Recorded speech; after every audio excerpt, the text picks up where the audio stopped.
My brother dragged me to meet his fiancée's multimillionaire father at the wedding, smirking as he called me the family failure.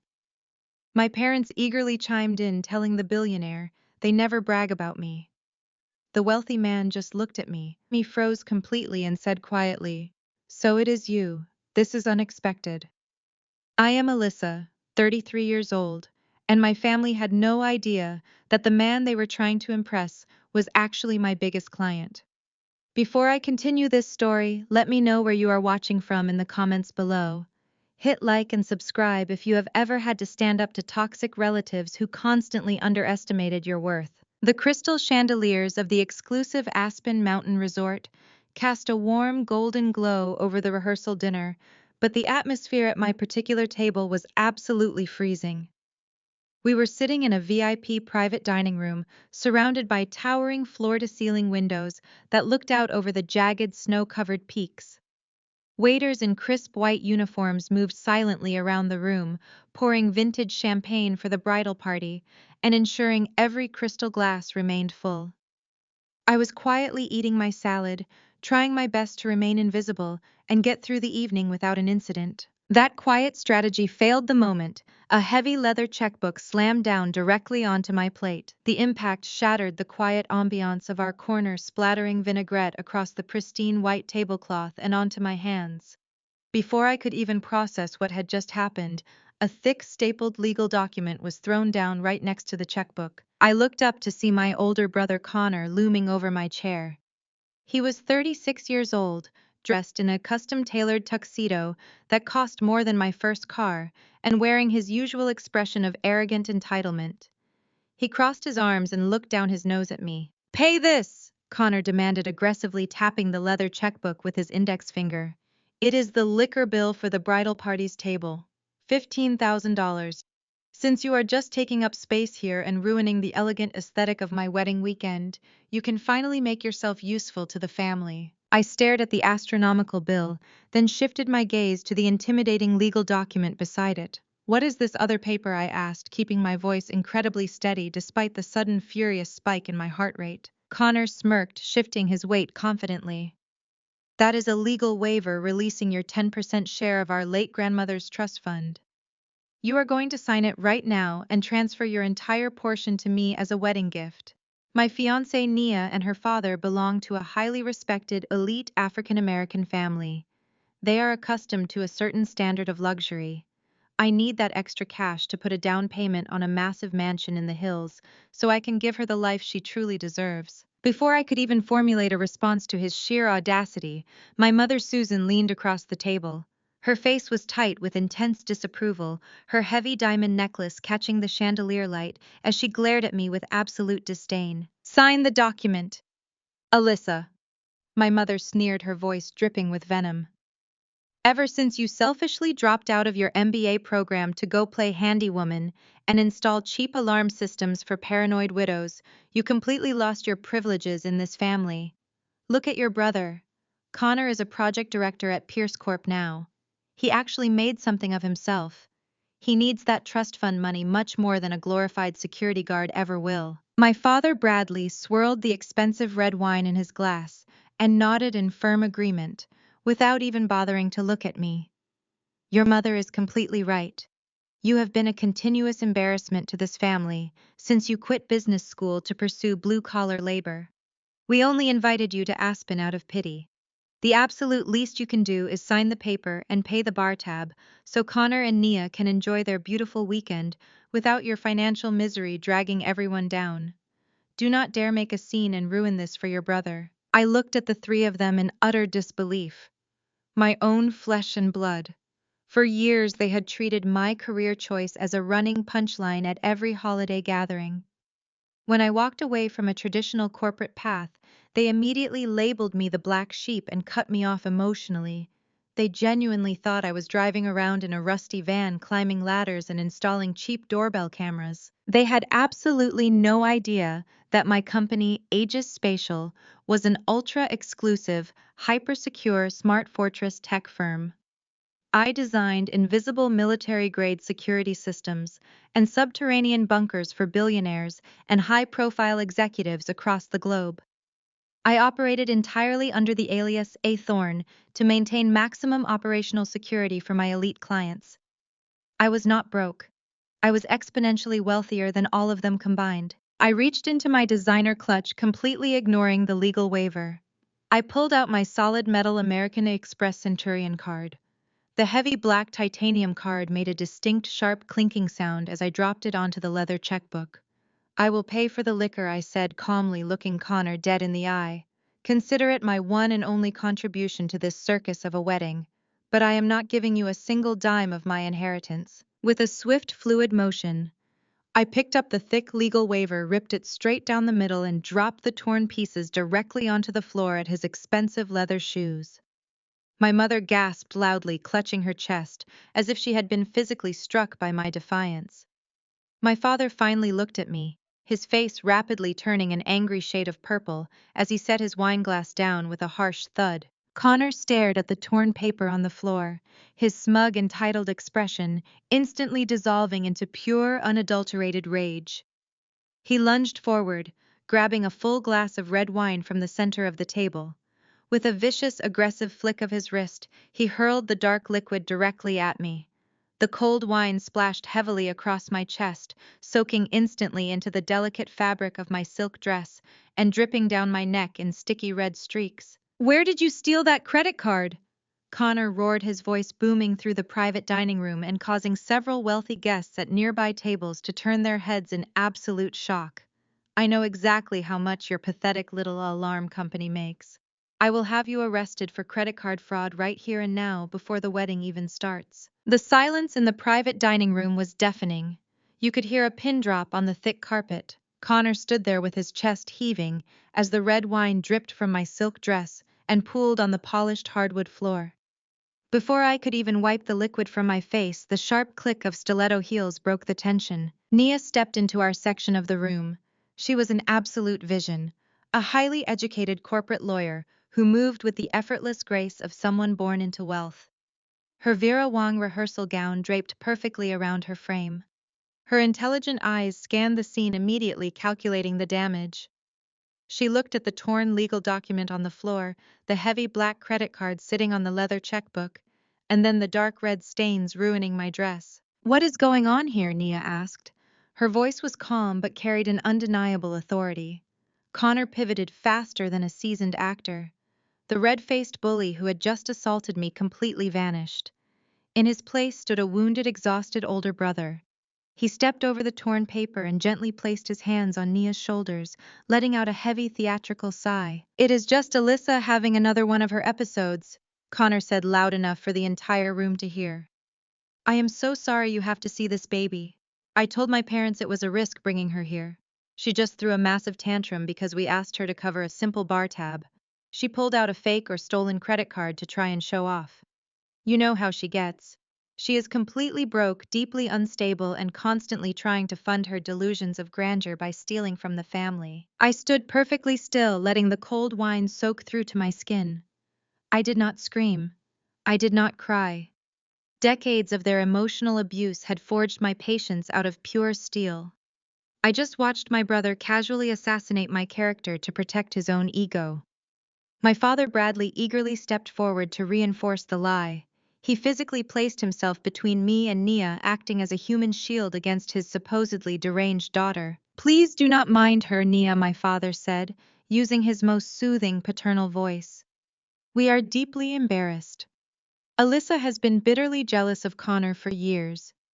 Ever since Connor pioneered that brilliant new cybersecurity infrastructure for your father's company. Her resentment has morphed into an ugly sickness. She dropped out of her own program, and now she spends her days pretending she is some sort of elite tech expert.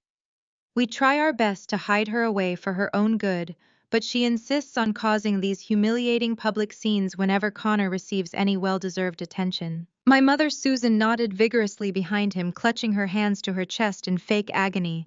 "We have tried to get her psychiatric help, Nia. We really have. We paid for therapists, but she refuses to accept reality. She hates seeing Connor so successful and happy with a beautiful woman like you. Please just ignore her. The resort security will handle this in a moment." The sheer volume of their lies was almost impressive. My own father was standing in a room full of Aspen's elite, boldly claiming that my brother had engineered the Aegis spatial network. The very network I had written from scratch in my cramped apartment years ago. Connor had not pioneered anything. He barely understood basic firewalls. But he had stolen my early prototype drives and presented them as his own genius to Pierce Corp, using my stolen intellect to secure his plush executive job and impress Nia's billionaire father. Nia looked at me. Her dark eyes were piercing, analyzing my posture, my stained dress, and my unblinking expression. She was a woman who dealt with high-stakes corporate litigation daily. She knew what a frantic, unstable person looked like, and I was giving her nothing but absolute unnerving calm. I did not waste a single breath defending myself to my parents. Defending yourself to abusers only validates their false reality. Instead, I bypassed my father entirely and locked eyes with the bride. That is a truly beautiful Vera Wang gown, Nia, I said. My voice was smooth, completely unaffected by the wine dripping from my chin. The bias cut is exquisite. You have incredible taste. Connor sneered, stepping forward again. Shut your mouth, Alyssa. Do not speak to her. I ignored him completely, keeping my eyes fixed on Nia. I tilted my head slightly, focusing my gaze down to her left hand, where a massive, glittering diamond rested on her ring finger. You clearly appreciate the finer things, Nia, I continued, taking a slow step forward. But you really should have an independent jeweler appraise that engagement ring. Connor froze. His entire body went rigid. Nia frowned instinctively, bringing her hand closer to her chest. Excuse me, she asked her lawyer. Instincts instantly flaring up. I pointed directly at the ring. The center stone has a laser-drilled flaw right beneath the lower left prong. It is a clever setting trick designed to hide the imperfections of a synthetic creation. It is a decent piece of costume jewelry, but it is a $4,000 lab-grown fake.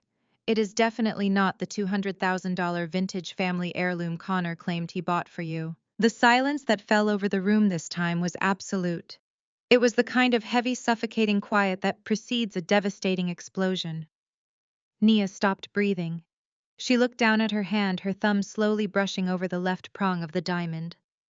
As a woman who grew up surrounded by authentic wealth, the sudden seed of doubt I planted hit her like a physical strike. She knew I had no reason to lie about something so specific, so easily verifiable. My mother let out a strangled gasp. My father looked completely bewildered. But Connor was the true spectacle. All the arrogant color violently drained from his face, leaving him looking like a ghost in a custom tuxedo. His jaw worked silently, trying to form words, trying to conjure another lie, but his sheer panic betrayed him. He knew that I knew. He knew his perfect wealthy facade was beginning to crack right down the middle, starting with the fake diamond on his fiancé's finger. Nia lifted her left hand toward the glowing crystal chandelier above us. Her sharp corporate lawyer instincts overrode her shock. She narrowed her dark eyes, rotating the band slowly in the light. Her manicured thumbnail traced the platinum setting, stopping exactly at the lower left prong, where the laser-drilled flaw was hidden. The brilliant sparkle she had admired all evening suddenly looked flat and artificial. Connor completely lost his mind. The carefully constructed mask of the wealthy, successful groom shattered into a million pieces. He spun around and screamed across the room at the two Aspen Resort security guards stationed near the entrance. Get this lunatic out of here right now. Connor pointed a shaking finger at me. She is trespassing on a private event. She is harassing my fiancé. I want her physically removed and arrested for causing a disturbance. The guards exchanged a tense look and began marching briskly toward our table. I did not move a single inch. I stood my ground, calmly wiping a stray drop of Connor's thrown wine from my collar. I watched my older brother unravel in real time. She is sick in the head. Connor babbled, turning back to Nia and frantically reaching for her hand. Baby, listen to me. Do not listen to a single word she says. I bought that ring from an exclusive dealer in Antwerp. She is just a bitter dropout trying to ruin the happiest weekend of our lives because she installs cheap burglar alarms for a living. Nia pulled her hand away from his grasp. She did not yell. She just stared at him with an expression of pure, calculating ice. Before the resort security could lay a hand on my shoulder, The massive oak double doors of the private dining room swung open with a thunderous crack. The entire room went dead silent. Reginald Pierce strode into the room. Nia's father was an imposing self-made billionaire who had built a global tech and real estate empire from absolutely nothing. He radiated absolute power. He was flanked by four massive men in dark tailored suits, his elite personal security detail. The moment they stepped into the room, the Aspen Resort guards instantly backed away, completely intimidated by the sheer presence of Pierce's men. My parents practically tripped over themselves to reach him. The moment Reginald walked in, Bradley and Susan abandoned their venomous glaring at me and sprinted across the dining room like desperate fans at a concert. "Mr. Pierce, what an absolute honor!" Bradley announced aggressively, extending his hand to shake the billionaire's hand. "The resort is simply magnificent. We are so incredibly thrilled to merge our families this weekend. Connor has made us so proud working under your brilliant leadership at Pierce Corp." Susan flanked him, her voice dripping with artificial sweetness. "Your suit is impeccable, Reginald. We are just so blessed. Everything is perfect. Just a flawless evening for two flawless young people." They were sweating through their forced smiles, terrified that the billionaire would notice the wine dripping from my dress or the heavy tension suffocating the room. Connor realized his window of opportunity was closing. He saw Nia looking at the ring and knew he had to completely destroy my credibility. Before Nia could speak a single word to her powerful father, he lunged at me, his large hand clamped down hard on my upper arm. His fingers dug painfully into my skin as he aggressively yanked me forward. "Let go of me, Connor," I said, my voice low and dangerous. He ignored me forcefully, dragging me across the thick carpet directly into the path of Reginald Pierce. He shoved me forward slightly, positioning me like a criminal being presented to a judge. He plastered on his most charming, subservient smile, though his forehead was shining with nervous sweat. "Mr. Pierce, I offer my deepest apologies for the disruption," Connor said, his voice dripping with fake humility. "I am so sorry you had to walk into this mess. This is my sister Alyssa. She is our family failure." I felt a flash of heat in my chest, but I kept my face entirely blank. Connor tightened his grip on my arm. "She is deeply unstable, sir. She has been throwing a massive, embarrassing tantrum all evening. She is completely broke and bitterly jealous of the fact that I pioneered the new cybersecurity infrastructure for your corporation. She has been trying to extort money from us all night. Please do not pay attention to anything she says. She is a known liar." My father nodded eagerly, desperate to secure his son's position with the billionaire. "It is the sad truth, Mr. Pierce. We do not even brag about her to our friends. We try to keep her away from important events, but she insisted on showing up just to cause a scene. She is an absolute embarrassment to the family name." Reginald Pierce stopped walking. He did not smile. He did not acknowledge my father's groveling.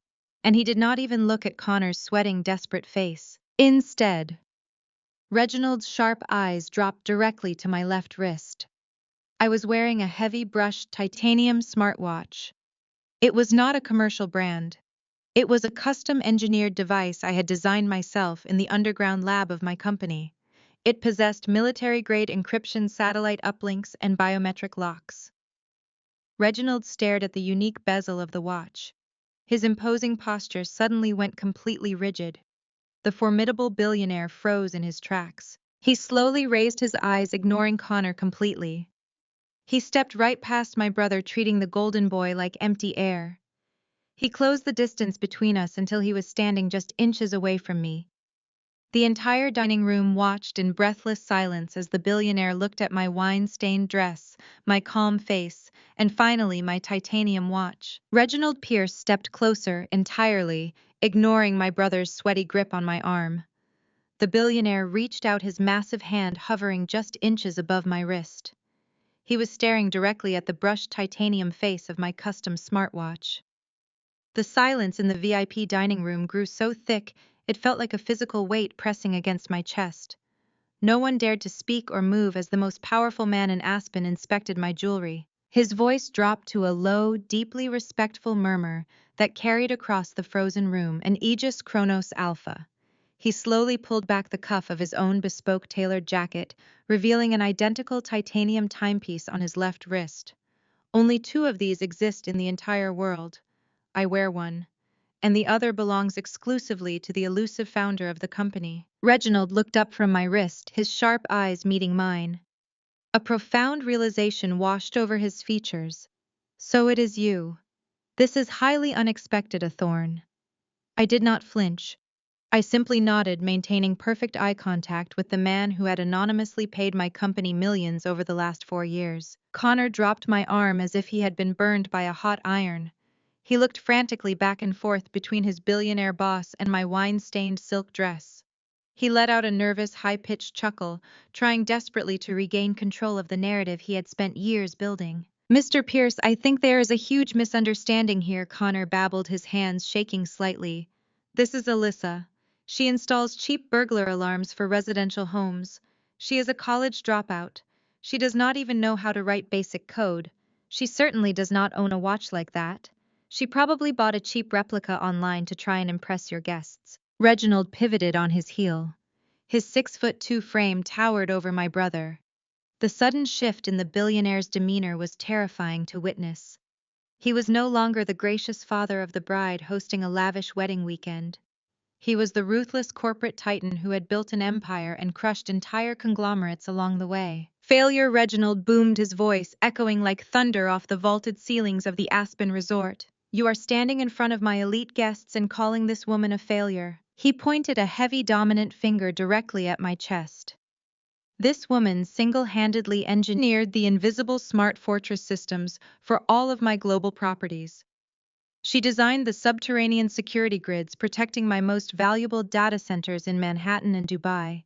She is the anonymous genius behind Aegis Spatial, a hyper-secure technology company currently valued at over $2 billion. And you have the absolute audacity to stand in my presence and call her a failure." My mother physically stumbled backward, knocking over a crystal champagne flute. It shattered sharply against the hardwood floor, but no one in the room even blinked. Susan grabbed the edge of the dining table, gasping for air, as her mind tried to process the astronomical numbers Reginald had just spoken. $2 billion. The daughter she had relentlessly mocked all evening, the child she had just ordered to pay a $15,000 bar tab, was a billionaire.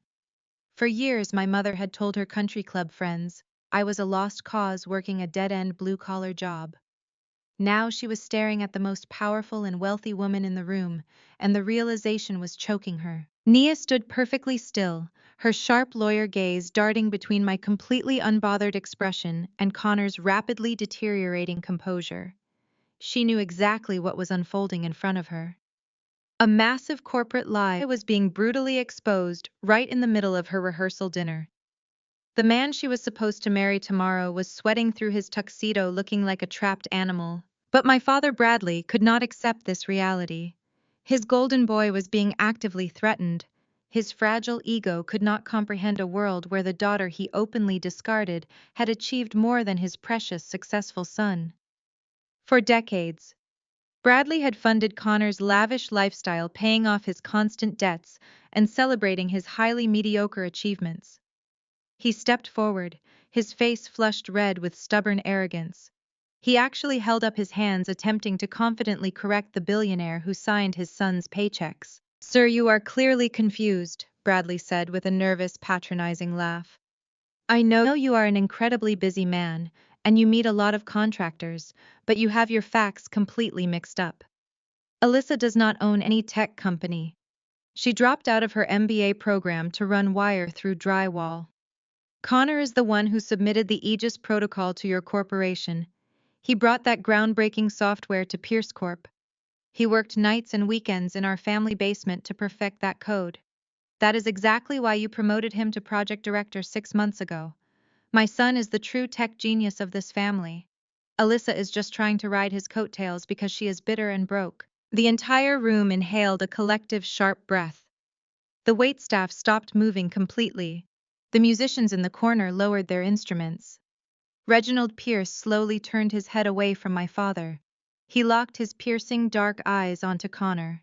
The temperature in the room instantly dropped to sub-zero. The silence was deafening as Reginald stared at my brother, waiting for an explanation that Connor could not possibly provide. Reginald Pierce did not blink.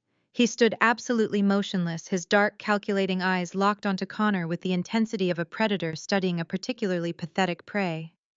The air in the exclusive private dining room felt incredibly thin, as if the billionaire's sheer presence was sucking the oxygen right out of the room. The elegant string quartet in the corner had completely stopped playing. The elite waitstaff stood frozen against the walls. "Explain yourself," Reginald commanded. His voice was not a shout. It was a low, terrifyingly calm rumble that vibrated through the floorboards. Connor began to physically shake. The confident, arrogant executive who had just violently hurled a glass of wine at my chest was entirely gone. In his place was a terrified, stammering fraud caught in the blinding glare of a spotlight. He looked desperately at Nia, hoping his beautiful, brilliant fiancée would throw him a legal lifeline, but Nia had taken 3 large steps away from him.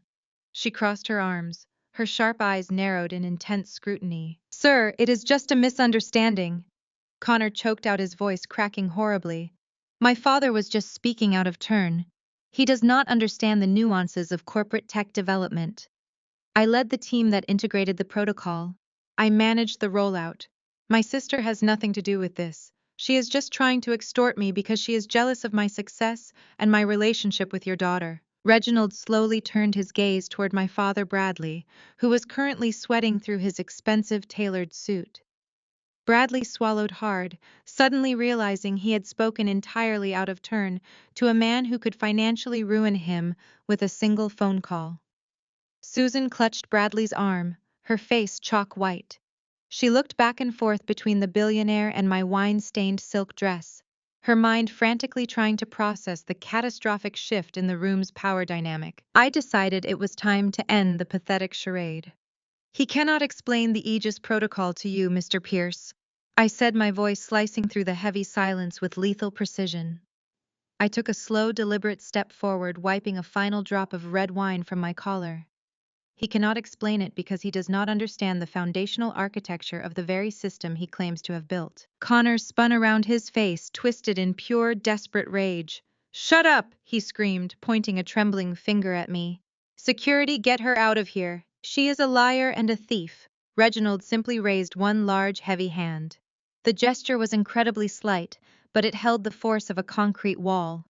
Connor's jaw snapped shut instantly. Reginald's elite security detail took a synchronized step forward, their hands resting subtly near their waistbands. The message was clear: nobody touches Alyssa. I reached into my designer clutch. Connor flinched, genuinely terrified of what I was going to pull out next. I withdrew my sleek, custom-engineered smartphone. It possessed no branding, no recognizable logo.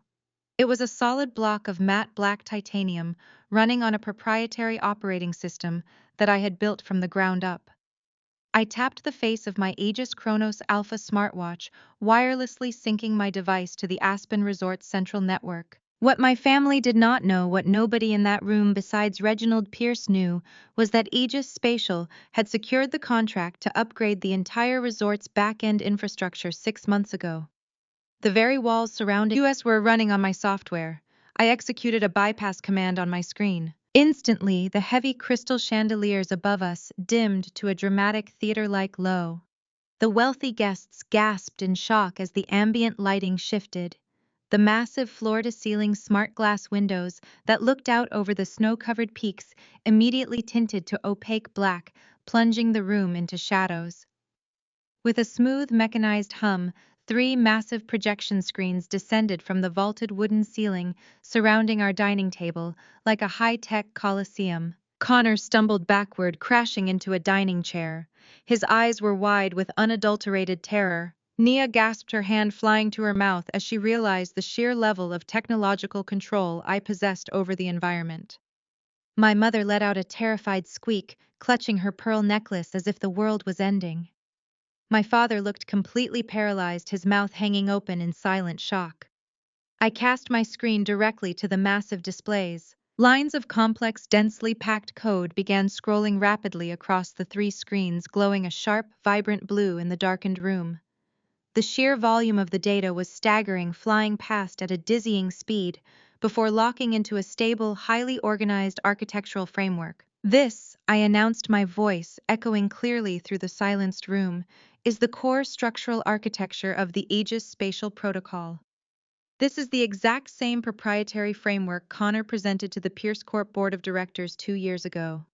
This is the exact code he leveraged to secure his executive promotion, his plush corner office, and a multi-million-dollar departmental budget. Reginald stepped closer to the screens.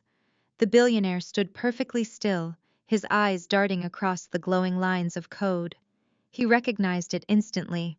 It was the very lifeblood of his global empire, the invisible shield that protected his corporate data centers, his private estates, and his international communications. Connor began to hyperventilate.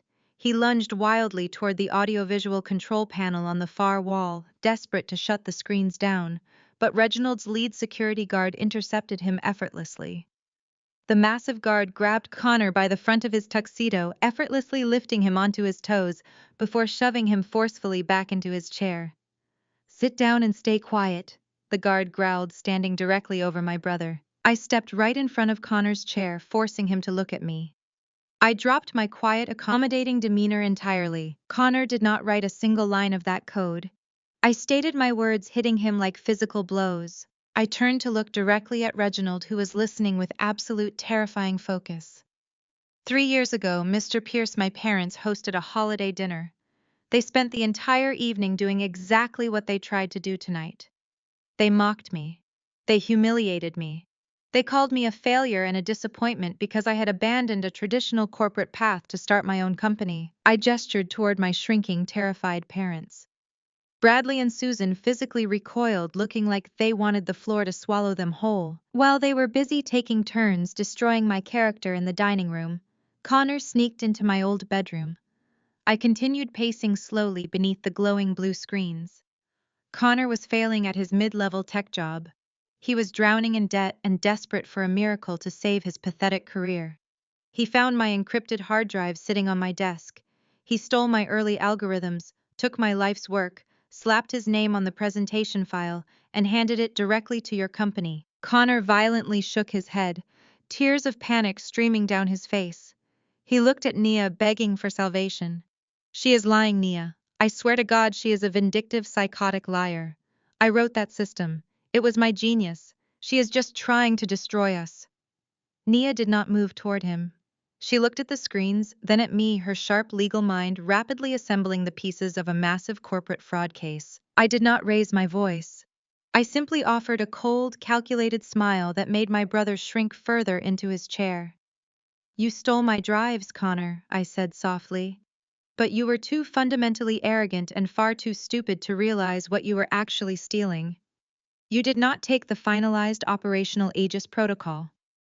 I paused, letting the silence stretch out for maximum impact. "You took an obsolete, highly unstable beta version. It was a discarded rough draft that I had planned to wipe because it contained critical structural vulnerabilities." Reginald Pierce inhaled sharply. The billionaire's imposing frame stiffened. He instantly understood the catastrophic implications of integrating a vulnerable, unstable security system into a global corporate network. Nia let out a sharp gasp of horror, her hands trembling as she realized the man she almost married was a fraudulent thief who had actively endangered her father's entire empire. "If you actually understood the code you stole, Connor," I said, lifting my titanium phone again, "you would have known how to read the foundational root files. You would have known to check the deepest layers of the architecture before presenting it to a billionaire." I executed a single final command on my screen. The massive projections instantly shifted. The rapid scrolling lines of blue code suddenly stopped entirely. The text violently zoomed in, isolating a very specific, heavily encrypted string of characters buried deep within the system's core architecture. The lines of code rapidly reformatted, stripping away the operational commands to reveal a hidden, undeniable text block. It was a digital watermark. It was permanently embedded into the very foundation of the software Connor had claimed as his own brilliant creation. It was entirely impossible to remove without collapsing the entire system. The text glowed brightly on the massive screens for every single elite guest in the room to read clearly. Dedicated to Grandmother Eleanor. Thank you for believing in my vision when absolutely no one else did. architect and sole founder, Alyssa Thorne. Connor stared up at the massive glowing screens. His mouth opened and closed repeatedly, but absolutely no sound came out. The air had been completely knocked out of his lungs. He was caught red-handed. He was publicly, undeniably exposed as a thief, a liar, and a total fraud in front of his billionaire boss, his brilliant fiancée, and the most elite members of Aspen society. The silence that followed was heavy enough to crush bone. Connor broke the paralyzing quiet with a frantic, wet gasp. He clawed at the collar of his custom tuxedo, suddenly looking as though the silk fabric was suffocating him. He pointed a trembling manicured finger at the massive projection screens illuminating the room, then whipped his head toward Reginald Pierce. "She hacked my network!" Connor shrieked, his voice cracking in a pathetic high-pitched register that echoed off the crystal chandeliers. "She is a malicious cybercriminal, Mr. Pierce. You have to understand what you are looking at. She breached my private servers. She manipulated the visual output of this room, and she embedded that fake watermark into my presentation files just now. This is a coordinated smear campaign. She is framing me to steal my credit." Connor was sweating so profusely that thick drops were rolling down his forehead and stinging his eyes. He frantically wiped his face with the back of his sleeve, smudging his expensive cologne into a desperate stench of fear. He looked wildly around the room, making eye contact with the elite Aspen guests, begging them with his wide, terrified eyes to believe his pathetic fabrication. Nia took another deliberate step away from him. Her expression had hardened into a mask of pure corporate litigation. As an attorney, she dealt with liars, frauds, and desperate men every single day. She recognized the frantic cadence of a cornered criminal. She looked at her father, waiting for his move. Reginald Pierce did not even blink at Connor's hysterical outburst. He simply raised two fingers in the air. Immediately, the lead security officer stepped forward from the shadows of the double doors. He was a massive, imposing man with a tactical earpiece and a heavy tablet secured in his grip. He moved with the silent, lethal efficiency of a former military operative. "Verify it, Vance," Reginald ordered, his voice an absolute glacier. Vance did not hesitate. His thick fingers flew across the tablet screen, interfacing directly with the Pierce Corp enterprise servers via his secure satellite uplink. The entire dining room watched in absolute terrifying silence as the security chief ran real-time diagnostics on the code projected on the walls. Connor was visibly vibrating. He looked at my parents, silently pleading with them to intervene. My father, Bradley, took a hesitant step forward, clearing his throat loudly. "Now let us be reasonable here." Bradley started attempting to project his usual arrogant authority, though his voice trembled noticeably. "Mr. Pierce, Connor is your top executive. He has been loyal to you. Alyssa is simply a bitter dropout who fixes doorbells. She probably learned a few hacking tricks online to ruin her brother's big day. You cannot possibly take the word of a disgruntled sibling over the man who—" "Quiet," Reginald commanded. He did not raise his voice, but the sheer crushing weight of his authority slammed into my father like a physical blow. Bradley instantly snapped his mouth shut, shrinking back beside my mother, who was now quietly hyperventilating into a silk napkin. Vance looked up from his tactical tablet. He locked eyes with Reginald. "The digital signature is authentic," Sir Vance reported, his deep voice carrying flawlessly across the room. "I am looking at the original source architecture on our proprietary servers right now. The watermark is hard-coded into the foundational root files. It has been there since the exact second Connor submitted the protocol 2 years ago. Furthermore, the IP logs attached to the root creation do not match Connor's residential network or his corporate terminal." Vance turned his gaze toward me, giving a sharp, respectful nod. "The original creation logs route directly back to a classified military-grade server bank belonging to Aegis Spatial," Vance concluded. "The encryption keys match the proprietary biometric signature of Alyssa Thorne. There is absolutely no hack here, Mr. Pierce. Connor submitted stolen watermarked property and claimed it as his own." A collective gasp rippled through the VIP guests. The high society elites who had been whispering about my stained dress moments ago were now staring at Connor with open, undisguised disgust. I kept my posture perfectly straight, my hands resting calmly at my sides. I watched Connor's entire universe completely implode. Nia finally spoke. Her voice was like cracking ice. You submitted stolen intellectual property to my father's company. Nia stated, her legal mind instantly assessing the catastrophic liability. You stood in my family's boardroom, accepted a massive executive promotion, and took millions of dollars in bonuses, all based on a system you stole from your own sister. Nia, baby, please, Connor begged, falling forward and reaching for her hands. It is not what it looks like. I modified it. I changed things. I made it better. Do not touch me, Nia commanded, stepping backward so sharply that Connor stumbled. You are a fraud. You are a thief. And you gave me a lab-grown synthetic ring while claiming it was a $200,000 family heirloom. You have lied to me since the absolute second we met. My mother Susan let out a sharp, devastated wail. Connor, tell them it is a mistake. Tell them you did the work. She looked at me, her face twisted in a mixture of profound shock and desperate anger. Alyssa, stop this right now. Turn off these screens. Tell Mr. Pierce this is just one of your childish pranks. You are ruining your brother's life. I did not break eye contact with my mother. I let her see the absolute unyielding steel in my eyes. I am not ruining anything, Mother, I replied, my voice ringing with lethal precision. Connor ruined his own life the moment he decided to steal from a woman he arrogantly assumed was too weak to fight back. He stole a highly unstable, obsolete beta version of my software. A version I had flagged for deletion because it contained fatal architectural vulnerabilities. Reginald Pierce stepped directly into Connor's personal space. The billionaire was radiating a fury so intense it felt like the air in the room was catching fire. Fatal vulnerabilities. Reginald repeated, his voice dropping an entire octave. Yes, I confirmed, turning to the billionaire. The routing protocol in that specific draft contains a backdoor logic flaw. If a hostile entity flooded the specific bandwidth with a targeted denial of service attack, the entire security grid would instantly collapse, leaving the physical premises entirely blind and the data servers completely exposed. It is a useless, broken system. Connor shook his head frantically, his face completely devoid of color. It works. The system works perfectly. We have had it running for 2 years and nothing has happened. Reginald grabbed Connor by the lapels of his expensive tuxedo.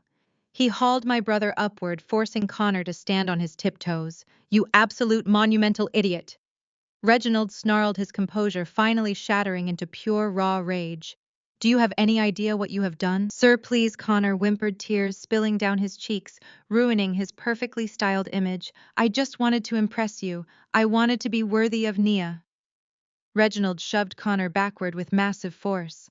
Connor hit the dining table, sending crystal glasses and silver cutlery crashing to the floor in a deafening clatter. You did not just submit this stolen broken code as a school project, Connor, Reginald roared, his voice booming with terrifying authority. You did not just use it to secure a corner office and a fat paycheck. I took the security protocol you swore you built from scratch, and I leveraged it to secure the largest corporate contract in the history of Pierce Corp. The room went dead silent again. The kind of silence that feels heavy, suffocating, and absolute. My father Bradley suddenly looked like he was going to vomit. He grabbed the back of a chair to keep his balance. What contract? Daddy, Nia asked, her voice trembling slightly as the legal implications began to dawn on her. Reginald did not look at his daughter. He kept his furious gaze locked onto the pathetic, sniveling mess of a man bleeding out against the dining table. 6 months ago, based entirely on the flawless security test runs of what I thought was your proprietary system, Reginald explained, his voice vibrating with absolute menace. I sold this exact software architecture to the United States Department of Defense. My mother let out a sharp, horrified scream. She clamped both hands over her mouth, her eyes wide with absolute terror. My father collapsed into a chair, his legs completely giving out beneath him. I stood perfectly still, watching the glorious, devastating realization hit my brother. The federal government is currently utilizing that stolen, highly vulnerable beta code to secure 3 distinct naval intelligence data centers on the eastern seaboard. Reginald continued, stepping closer to Connor until he was looming over him like a judge delivering a death sentence. You sold stolen intellectual property to me, and I unknowingly sold it to the Pentagon. Connor began to hyperventilate violently. He clutched his chest, gasping for air as a full-blown panic attack seized his body. Corporate espionage, Reginald stated coldly, listing off the charges like a grim reaper. Grand larceny, wire fraud, and defrauding the federal government of the United States of America. You just placed national security assets at risk because you were too arrogant to write your own code and too stupid to realize you were stealing a broken prototype. Connor slid down the edge of the table. His expensive leather shoes slipped on the spilled wine, and he collapsed onto the hardwood floor. "You are not just fired, Connor," Reginald said, his voice dropping to a terrifying, deadly calm. "You are not just facing civil litigation that will bankrupt you and your entire arrogant family for the next 3 generations. You are looking at 20 years in a maximum security federal prison." Connor hit the floor hard. He dropped entirely to his knees, his hands planting into the puddle of red wine and shattered crystal. He looked up at the billionaire, his face a twisted, grotesque mask of absolute despair. He had lost his job. He had lost his wealthy fiancée. He had lost his fake reputation. And now he was going to lose his freedom. I looked down at the man who had tormented me for decades. The man who had called me a failure, who had stolen my work, and who had violently thrown wine in my face just moments ago. He was weeping openly, kneeling in the dirt, entirely broken. I did not feel an ounce of pity. I felt absolutely nothing but the cold, satisfying weight of justice. I did not feel an ounce of pity. I felt absolutely nothing but the cold, satisfying weight of justice. The unnatural stillness shattered. Susan let out a sound that was half shriek, half sob. She scrambled over the fallen wooden chairs, completely ignoring the shards of shattered crystal crunching beneath her expensive designer heels. Bradley followed close behind her, his face a mottled, terrifying shade of purple. They completely ignored the furious billionaire standing just feet away. Their golden boy was weeping on the floor, facing 2 decades in a federal penitentiary, and their only instinct was to turn their venom on the designated family scapegoat, me. Susan lunged forward and grabbed my forearm. Her sharp acrylic nails dug painfully into my skin. I did not flinch. I did not pull away. I simply looked down at her manicured hand with absolute disgust, until she released her grip, her chest heaving as she struggled to formulate a defense for the indefensible. "Alyssa, you have to stop this right now!" Susan cried, her voice echoing shrilly across the cavernous room. "You have so much money now, you own a $2 billion company. You do not need this. You do not need to ruin your brother for a few lines of computer code." I stared at the woman who had birthed me. The sheer, unadulterated audacity of her entitlement was breathtaking. She was actually standing in the epicenter of a massive federal fraud investigation and demanding I sweep it under the rug because my bank account was sufficiently large. Bradley stepped up beside her, puffing out his chest in a pathetic, desperate attempt to reassert his patriarchal dominance. "Listen to your mother, Alyssa. This has gone far enough. You made your point. You embarrassed him in front of his boss. Now fix it. Tell Mr. Pierce this was a joint project. Tell him you worked on the software together and Connor just took the lead on the presentation. We can smooth this over." I tilted my head, studying them like biological anomalies. "A joint project? I spent 18 hours a day writing that architecture in our dark basement while you were paying off his massive credit card debts from his European ski trips. There was nothing joint about it. He is a thief." Susan waved her hands frantically, dismissing my trauma as if swatting away a fly. "We only treated you harshly so you would toughen up. You were always so sensitive, so isolated and focused on your little computer projects. We had to prepare you for the real world. Look at you now. Our parenting worked. You are a billionaire. You should be thanking us, not sending your own brother to a federal prison." The collective gasp from the surrounding VIP guests was highly audible. Even the elite Aspen socialites, people accustomed to ruthless corporate maneuvering and cutthroat negotiations, were visibly sickened by the blatant emotional manipulation pouring from my mother's mouth. Nia, standing near her father, let out a harsh, bitter laugh. "You abused her to toughen her up. You are actively trying to force her to confess to federal treason to save your fraudulent son. You people are genuinely repulsive." Susan ignored Nia completely. Her manic, desperate focus was locked entirely onto me. "Hi is your brother, Alyssa. Blood is blood. Drop this nonsense right now. Fix the code for Mr. Pierce. Tell him, Connor helped you build it, and we can all walk away from this resort tonight as a family. A family. The word tasted like ash on my tongue. For 25 years I had craved a seat at their table. I had starved for their approval. I had twisted myself into knots trying to earn a fraction of the pride they showered on Connor. Now they were serving me the ultimate betrayal on a silver platter and demanding I call it loyalty. I smiled. It was not a warm expression. It was a freezing, calculated baring of teeth.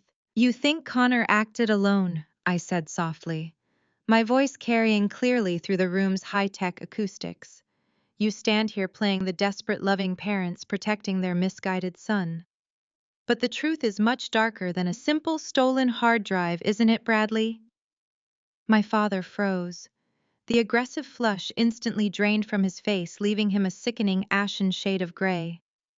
I do not know what you are talking about, he stammered, taking a tiny subconscious step backward. When Connor stole my physical hard drives 3 years ago, I continued pacing slowly around the ruined dining table, my designer heels clicking against the hardwood floor.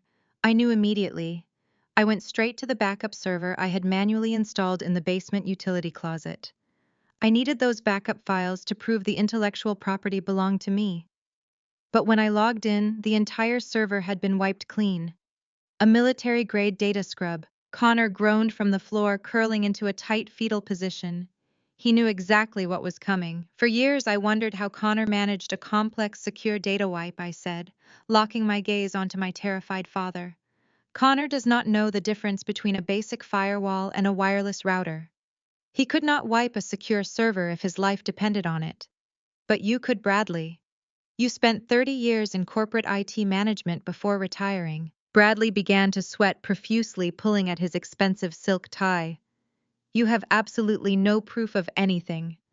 You are making wild, slanderous accusations to hurt this family. Proof is my specialty, I whispered. I raised my matte black titanium smartphone. I did not break eye contact with my father as my thumb tapped the screen. The 3 massive projections on the walls shifted instantly. The deep blue strings of the Aegis protocol vanished, replaced by the stark, blinding white background of a standard email client. The document was massive, blown up to 10 feet tall, so that every single person in the room could read the text perfectly. It was an archived email. The timestamp was dated exactly 3 years ago, the very morning after Connor had stolen my drives. The sender was Bradley Thorne. The recipient was Connor Thorne. I read the words aloud, my voice ringing like a gavel strike. I wiped Alyssa's backup drive so she cannot prove you took the code. The server is completely scrubbed. Submit the files to Pierce Corp today. Let her go flip burgers. We need this win, son. The silence in the room transformed from shocked to completely lethal. Susan slowly turned her head to look at her husband. Even she had not known the depths of his complicity. She thought Connor was just an opportunistic thief who had made a bad decision. She had absolutely no idea her husband was an active co-conspirator who had deliberately sabotaged my entire future to elevate his golden boy. Bradley, Susan whispered, her voice trembling with genuine unfiltered horror. My father could not speak. His mouth opened and closed silently. He looked up at the massive screen, his own vicious words condemning him in giant black letters. I found that email buried in a deleted partition on your old home office router, I explained coldly. When you asked me to fix your home network last year because your streaming service was lagging, I installed a packet sniffer. It recovered years of your deleted data. I have been holding on to this specific email, waiting for the perfect moment to understand exactly how deep the rot in this family went. Reginald Pierce stepped forward. The billionaire moved with the heavy, unstoppable momentum of a freight train. He stood shoulder to shoulder with his lead security officer, Vance. Vance, Reginald said, not taking his furious eyes off my father. Contact the federal authorities. Have them dispatch a tactical white-collar crime unit to this resort immediately. Ensure the FBI field office in Denver is alerted. Yes, sir, Vance replied, already speaking rapidly into his secure comms unit. Mr. Pierce, please. Bradley begged, his voice dropping into a pathetic, reedy whine as his arrogance entirely evaporated. It was just a family dispute. It was an internal matter regarding a college computer project. You cannot involve the federal government. It will ruin us.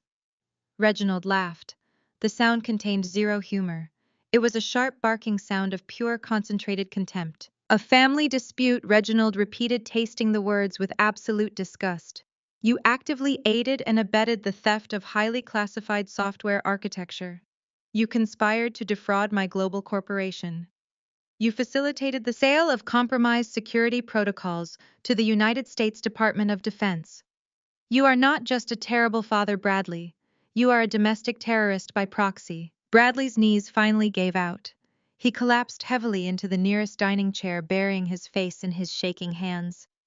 He was a man who had spent his entire life obsessing over country club status, golfing handicaps, and neighborhood prestige. Now he was facing federal indictment, asset seizure, and total public ruin. Susan was backing away from both her husband and her son. The reality of the situation was violently tearing down the pristine facade she had spent decades meticulously maintaining. She looked at me, her eyes wide, wild, and searching for any shred of the desperate, eager-to-please daughter she used to command. She found nothing. The Alyssa she knew had died the night they kicked me out of the house for demanding my stolen drives back. The woman standing before her was forged in titanium and secured by billion-dollar algorithms. You planned this, Susan gasped, pointing a shaking accusatory finger at me. You waited until the rehearsal dinner.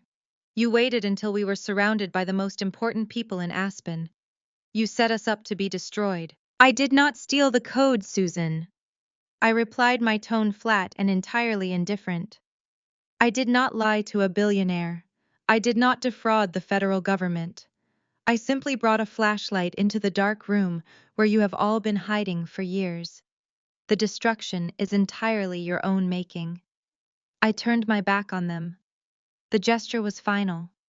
It was the physical manifestation of severing the toxic cord that had bound me to their dysfunction for my entire life. I walked over to Reginald Pierce. The billionaire was watching me with a completely new expression. The fury directed at my family was still simmering in his eyes, but as he looked at me, there was a profound, undeniable respect. He recognized an apex predator when he saw one. Mr. Pierce, I said, maintaining perfect professional composure despite the chaos unfolding around us. My elite engineering team at Aegis Spatial has already developed a robust patch for the fatal vulnerabilities in the stolen beta code.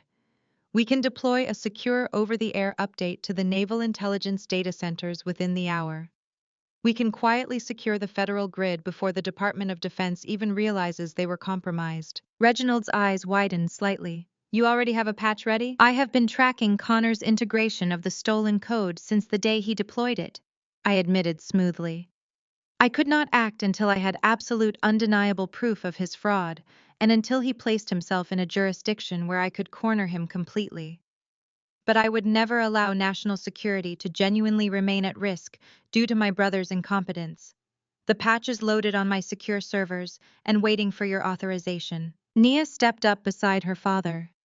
She looked at me, her sharp, beautiful features softened by genuine admiration. She had just watched her perfect life blow up, her lavish wedding get cancelled, and her handsome fiancé get exposed as a federal criminal. Yet she looked at me not with anger, but with intense professional respect. You are terrifying, Alyssa Thorne, Nia said quietly. And I mean that as the highest possible compliment. Thank you, Nia, I replied. I am genuinely sorry about your wedding. You deserve significantly better than a fraud. Better to find out today than at the altar tomorrow, she said, pulling the massive synthetic engagement ring off her finger. She tossed it onto the table where it landed next to a shattered wine glass, the fake diamond catching the low light. My father's legal team is going to annihilate them criminally, but I want to personally draft the civil suit for damages. I am going to take everything they own. Reginald nodded slowly, a grim, highly satisfied smile finally touching his lips. Do it. Bankrupt whatever is left of them. He turned his attention back to me, extending his large hand. Miss Thorne, we need to secure that federal grid immediately. And once that is handled, you and I are going to have a very long conversation about a permanent, highly lucrative partnership between Pierce Corp and Aegis Spatial. I look forward to it, Mr. Pierce, I said, shaking his hand firmly. The distant wail of police sirens began to echo up the winding mountain road, cutting sharply through the quiet Aspen night. The federal tactical units were arriving. The elite resort security had already locked down all exterior doors and blocked the elevators. There was no escape. Connor was still on the floor weeping loudly into his hands, mourning the end of his stolen life. Bradley sat paralyzed in his chair, staring blankly at the projected email that had sealed his fate. Susan stood isolated in the corner, clutching her pearls, realizing she had lost her golden boy, her wealthy lifestyle and her social standing all in the span of 10 minutes. I did not look back at them as I followed Reginald and Nia Pierce out of the dining room. I had spent my entire life trying to earn a place at their miserable table. Tonight I had bought the entire building and permanently evicted them from the premises. I stopped right at the threshold of the heavy oak double doors. Reginald Pierce was already stepping into the brightly lit hallway, but Nia froze beside me. Her hand was resting on the brass door handle, but her knuckles were completely white. She took a slow, deliberate breath that expanded her chest. The brilliant corporate attorney who had spent her entire career dismantling fraudulent executives in federal courtrooms was not quite finished with her work. Nia turned her back to the hallway and faced the ruined dining room. She did not scream. She did not display a single ounce of the hysterical panic that was currently consuming my mother. Nia dealt exclusively in facts. She thrived on paper trails and undeniable ledgers. She walked back toward the massive mahogany dining table with the predatory grace of a shark circling bleeding prey. "Get up, Connor," Nia commanded. Her voice was flat and devoid of any human warmth. Connor was still curled on the floor, clutching his stomach as if he had been physically disemboweled. He peered up at Nia through bloodshot, tear-soaked eyes. He let out a pathetic whimpering sound, reaching one trembling hand toward the hem of her designer dress. "Nia, baby, please," Connor choked out. "I am so sorry. I was just trying to be the man you wanted. I wanted to give you the world." I panicked. "Do not ever call me baby again," Nia stated, her tone dropping the temperature in the room by another 10 degrees. "Stand up and face me. We are going to have a brief, highly documented legal discussion regarding the wedding finances." Connor scrambled to his feet, slipping slightly in the puddle of spilled wine. He wiped his face, leaving streaks of dirt and sweat across his pale cheeks. My parents, Bradley and Susan, instantly stopped their frantic whispering. They turned their horrified attention back to Nia. They were desperately hoping that Nia was about to offer their son some sort of legal clemency or a way out of the impending federal indictment. They were entirely wrong. Nia reached into her structured leather tote bag and withdrew a sleek silver iPad. She did not even look at Connor as she tapped the screen. She turned her gaze to me.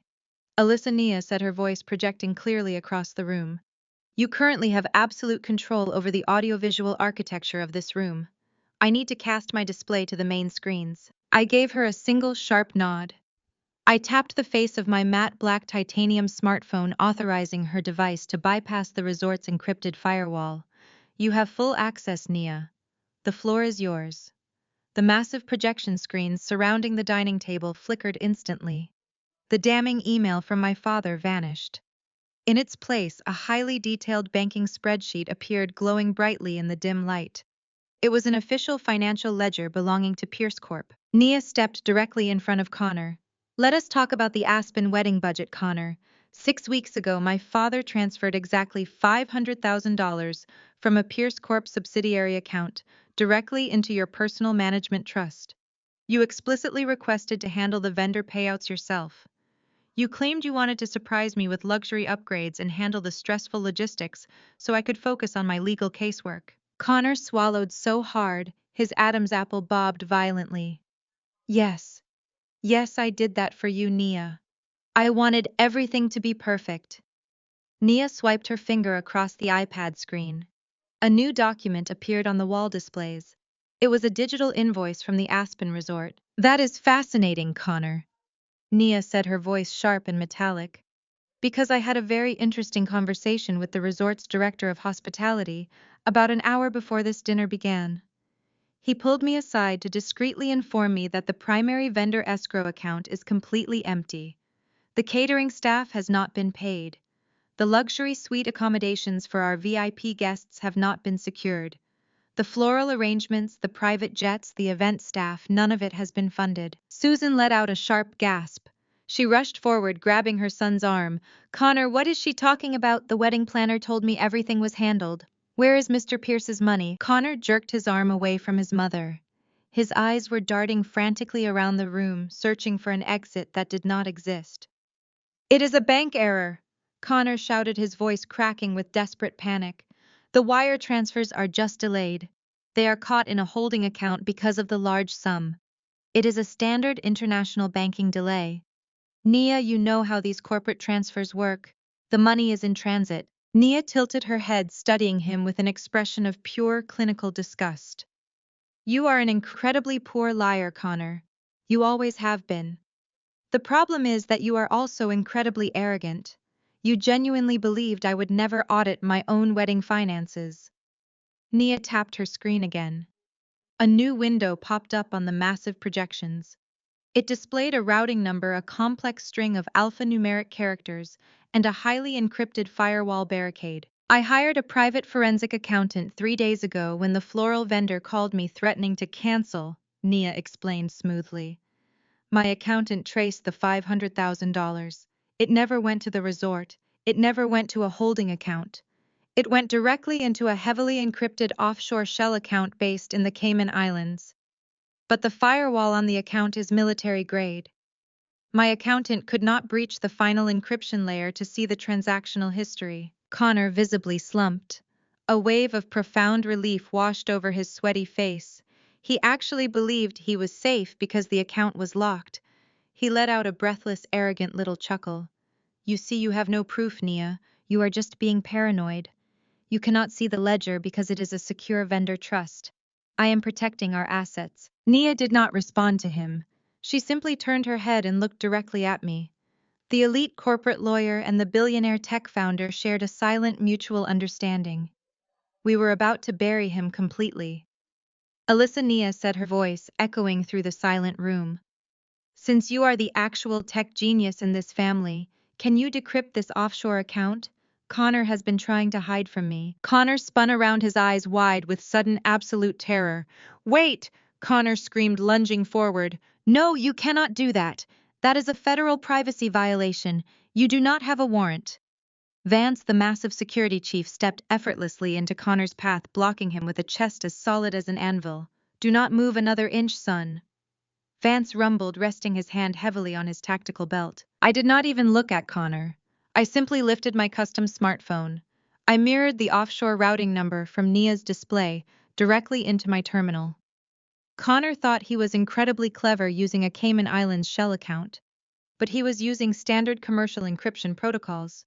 To an architect who builds subterranean data fortresses for the Department of Defense, a commercial firewall is nothing more than a wet paper bag. I ran a proprietary brute force decryption algorithm that I had personally coded for Aegis Spatial. "I do not need a warrant, Connor," I said, my fingers flying across the black glass of my screen. "Because I am not law enforcement. I am simply a private citizen performing a highly aggressive digital audit on an open wireless network." I pressed the final execution command. The massive projection screens above us shattered into a cascade of green and white pixels as the offshore firewall completely collapsed. The encryption melted away in less than 4 seconds. The true destination of Reginald Pierce's $500,000 was laid entirely bare for the room to see. My father Bradley let out a strangled, horrified noise that sounded like a dying animal. The screens displayed the offshore ledger. The current available balance was $0.00. Below the empty balance was a transactional history containing hundreds of rapid-fire wire transfers. The money had not gone to florists or caterers. It had been funneled directly into offshore sports betting syndicates and high-stakes crypto gambling platforms. There were transfers of $10,000, $20,000, and $50,000, all executed within the last 45 days. Connor had aggressively bet on international soccer matches, obscure algorithmic coin drops, and illegal online poker rooms. I had lost every single cent. He gambled it away. Nia stated, her voice ringing with the finality of a gavel striking a judge's block. "You took my father's money, the money meant to celebrate our marriage, and you fed it into a degenerate gambling addiction." Susan physically collapsed. Her knees buckled, and she hit the floor beside the ruined dining table. She buried her face in her hands, sobbing hysterically. Her golden boy, the son she had elevated above me, her entire life, the son she had praised and coddled and protected, was a completely irredeemable degenerate. He was a thief, a liar, a corporate spy, and a gambling addict. Bradley stared at the screens, his mouth hanging open. $500,000, Bradley whispered, his voice trembling with sheer, unadulterated shock. Connor, how could you? We paid off your credit cards. We cleared your debts. You promised me you stopped betting. Connor was hyperventilating so hard he was turning blue. He clawed at his own hair, ripping his perfect styling into a frantic mess. It was a sure thing, Connor shrieked, addressing the ceiling rather than the people in the room. I had a system. I was going to double the venue money. I was going to pay the resort and keep the profit. The market just turned on me. It was bad luck. I just needed a little more time to win it back. Reginald Pierce stepped out of the shadows. The billionaire had been silent, observing the total dismantling of Connor Thorne with cold, calculating eyes. Now he moved forward, radiating absolute power. You stole from my corporation to impress me, Reginald stated, his voice low and deadly. You endangered federal security to secure a promotion. And then you stole directly from my personal accounts to feed an offshore gambling habit. Reginald looked at Vance, giving a single sharp nod. Add grand theft and wire fraud to the federal indictment, Vance. Ensure the FBI brings a forensic accounting team. I want every single digital footprint this pathetic excuse for a man has ever left entirely eradicated. Yes, sir, Vance confirmed, pulling a set of heavy steel zip ties from his tactical vest. Connor let out a raw, guttural scream. He scrambled backward across the hardwood floor, desperately trying to escape the security chief. He hit the wall, sliding into the corner like a trapped rat. Mom, Dad, do something, Connor wailed, reaching his hands out toward his parents. Call a lawyer. Give him the money back. Sell your house. Just pay him back. Susan and Bradley did not move. They sat frozen in the wreckage of their own making. They could not sell their house to save him. The civil suits Nia was about to file would freeze every asset they possessed by morning. They were completely and utterly powerless. They had spent decades enabling a monster, and now the monster was finally being caged. Nia looked down at Connor, her face completely devoid of emotion. She slung her designer tote bag over her shoulder. Enjoy federal prison, Connor. I hear they do not have very good Wi-Fi for your sports betting. Nia turned on her heel and walked elegantly toward the heavy oak doors without looking back a single time. Reginald Pierce offered me a respectful nod, adjusting his tailored suit jacket before following his daughter out into the hallway. I stood alone in the center of the room, looking down at the people who had made my life a living hell. Connor was sobbing hysterically as Vance hauled him to his feet, securing his wrists with the heavy zip ties. Susan was weeping into the carpet. Bradley was staring blankly at the wall, his entire existence shattered. I tapped my smartphone, wiping the massive projection screens completely black. I slipped the phone back into my designer clutch, snapping it shut with a sharp metallic click. I did not say goodbye. They did not deserve another word from me. I turned and walked out the doors, leaving them to the federal authorities and the cold, bitter reality of their own total destruction. I paused with my hand resting on the heavy brass handle of the dining room door. My designer heel had just stepped on something thick and crumpled lying near the threshold. I looked down. It was the legal waiver. The same wine-stained document Connor had aggressively shoved at my chest earlier this evening, demanding my immediate signature. I slowly bent down and picked up the heavy cardstock. Earlier tonight, Connor had vehemently claimed this was simply a standard forfeiture agreement.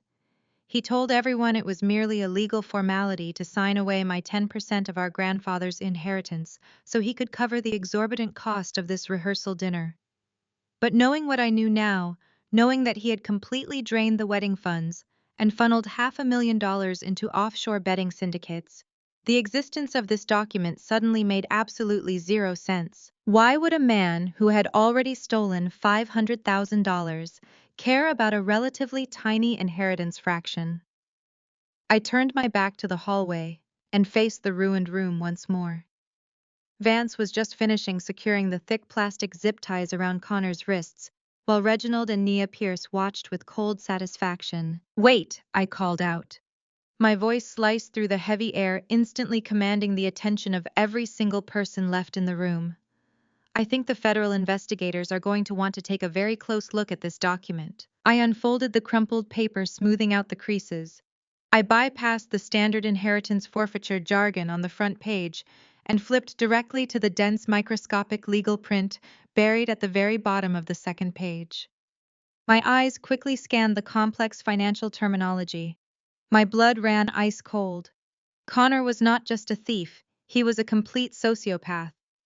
I looked up, locking my gaze onto my brother, who was now kneeling on the floor in a puddle of spilled wine. "This is not an inheritance waiver," I announced, holding the document up high. "This is an irrevocable guarantor agreement." Nia Pierce instantly snapped her head toward me, her sharp legal instincts fully activated. "Read the indemnification clause, Alyssa. Read it out loud." I focused on the fine print, my voice ringing with absolute clarity.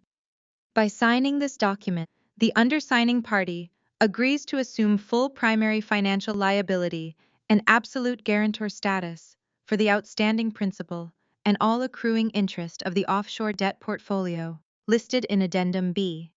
I flipped to the back page. Addendum B listed a Cayman Islands holding company, the exact same offshore shell company I had just exposed on the massive projection screens. "The outstanding principal debt is listed right here," I stated, looking directly at my parents. $3 million. The entire room inhaled a collective horrified breath. The sheer magnitude of the betrayal hung in the air like a physical weight. Connor did not just embezzle the wedding funds. I explained, my tone completely flat. He lost the initial $500,000, and then he kept gambling. He leveraged his fake executive position at Pierce Corp to take out a massive line of illegal offshore credit to chase his losses. He racked up $3 million in high-interest syndicate debt. I threw the crumpled document onto the ruined dining table. I knew the debt collectors were coming for him. I continued staring at my pathetic brother. He knew he was completely bankrupt, so he drafted this fraudulent waiver. He brought it to his own rehearsal dinner, intending to bully and publicly humiliate me into signing it without reading the fine print. He wanted to legally anchor his entire catastrophic $3 million gambling debt directly to my $2 billion company. He was going to use me as his personal human shield. Susan stumbled backward, clutching her chest as if she had been shot. She looked at her golden boy, the son she had sacrificed my entire childhood to protect, with pure, unadulterated revulsion. Bradley's face contorted in absolute horror. The blood drained completely from his cheeks, leaving him looking like a corpse. He pushed himself up from his chair, his hands shaking violently as he looked down at his zip-tied son. "You told us that paper was just to get her to pay for the rehearsal dinner," Bradley yelled, his voice cracking with pure disbelief. Connor thrashed wildly against Vance's iron grip on the floor, fighting against the plastic restraints digging into his wrists. He looked up at his father, his face a grotesque mask of selfishness and panic. "I had to save myself," Connor screamed back. "She is useless anyway. I had to save myself. She is useless anyway." Connor's pathetic screech echoed off the crystal chandeliers hanging in the dead air like toxic smoke. He was kneeling in a puddle of expensive wine, his wrists bound by thick plastic zip ties, his perfectly tailored tuxedo ruined, yet he still possessed the sheer blind arrogance to insult me. I looked down at the sniveling, broken man who had tormented me since childhood. I did not raise my voice. I did not need to. "Useless," I repeated, letting the syllables roll off my tongue with freezing precision. "I am the owner of a $2 billion enterprise, Connor. You are currently begging on your knees, facing decades in federal prison, entirely reliant on a fraudulent document that just exposed you as a $3 million liability. I think we have permanently redefined the word useless tonight." Susan let out a strangled, breathless gasp. She looked at her son, truly seeing him for the first time. The golden boy illusion had evaporated, leaving behind a desperate, cowardly thief who had eagerly tried to bankrupt his own sister to cover his illicit tracks. Before Susan could utter a single word of defense, the heavy oak doors of the dining room violently swung open. The heavy thud of the doors striking the walls made everyone flinch. Three uniformed Aspen police officers marched into the room, their hands resting cautiously on their duty belts. They were flanked by a tall, sharply dressed man with silver hair and a deeply furious expression. It was Mr. Sterling, the resort's elite general manager. "Nobody moves a single inch," Sterling commanded, his voice slicing through the remaining tension. Reginald Pierce stepped slightly to the side, allowing the authorities a clear path to my disgraced family. Nia simply crossed her arms, a look of profound satisfaction settling across her features. She recognized exactly what was happening. Sterling marched directly toward the ruined dining table, ignoring the shattered crystal and spilled wine. He stopped mere feet from my father, holding a thick leather clipboard. "Bradley Thorne." Sterling barked, his eyes flashing with utter contempt. "Exactly 1 hour ago, the $500,000 certified check you and your son provided to cover the remaining balance of this wedding weekend bounced.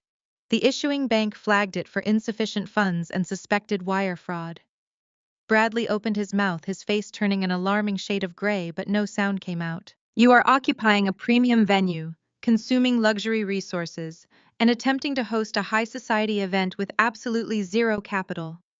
Sterling continued, his voice echoing for every remaining VIP guest to hear.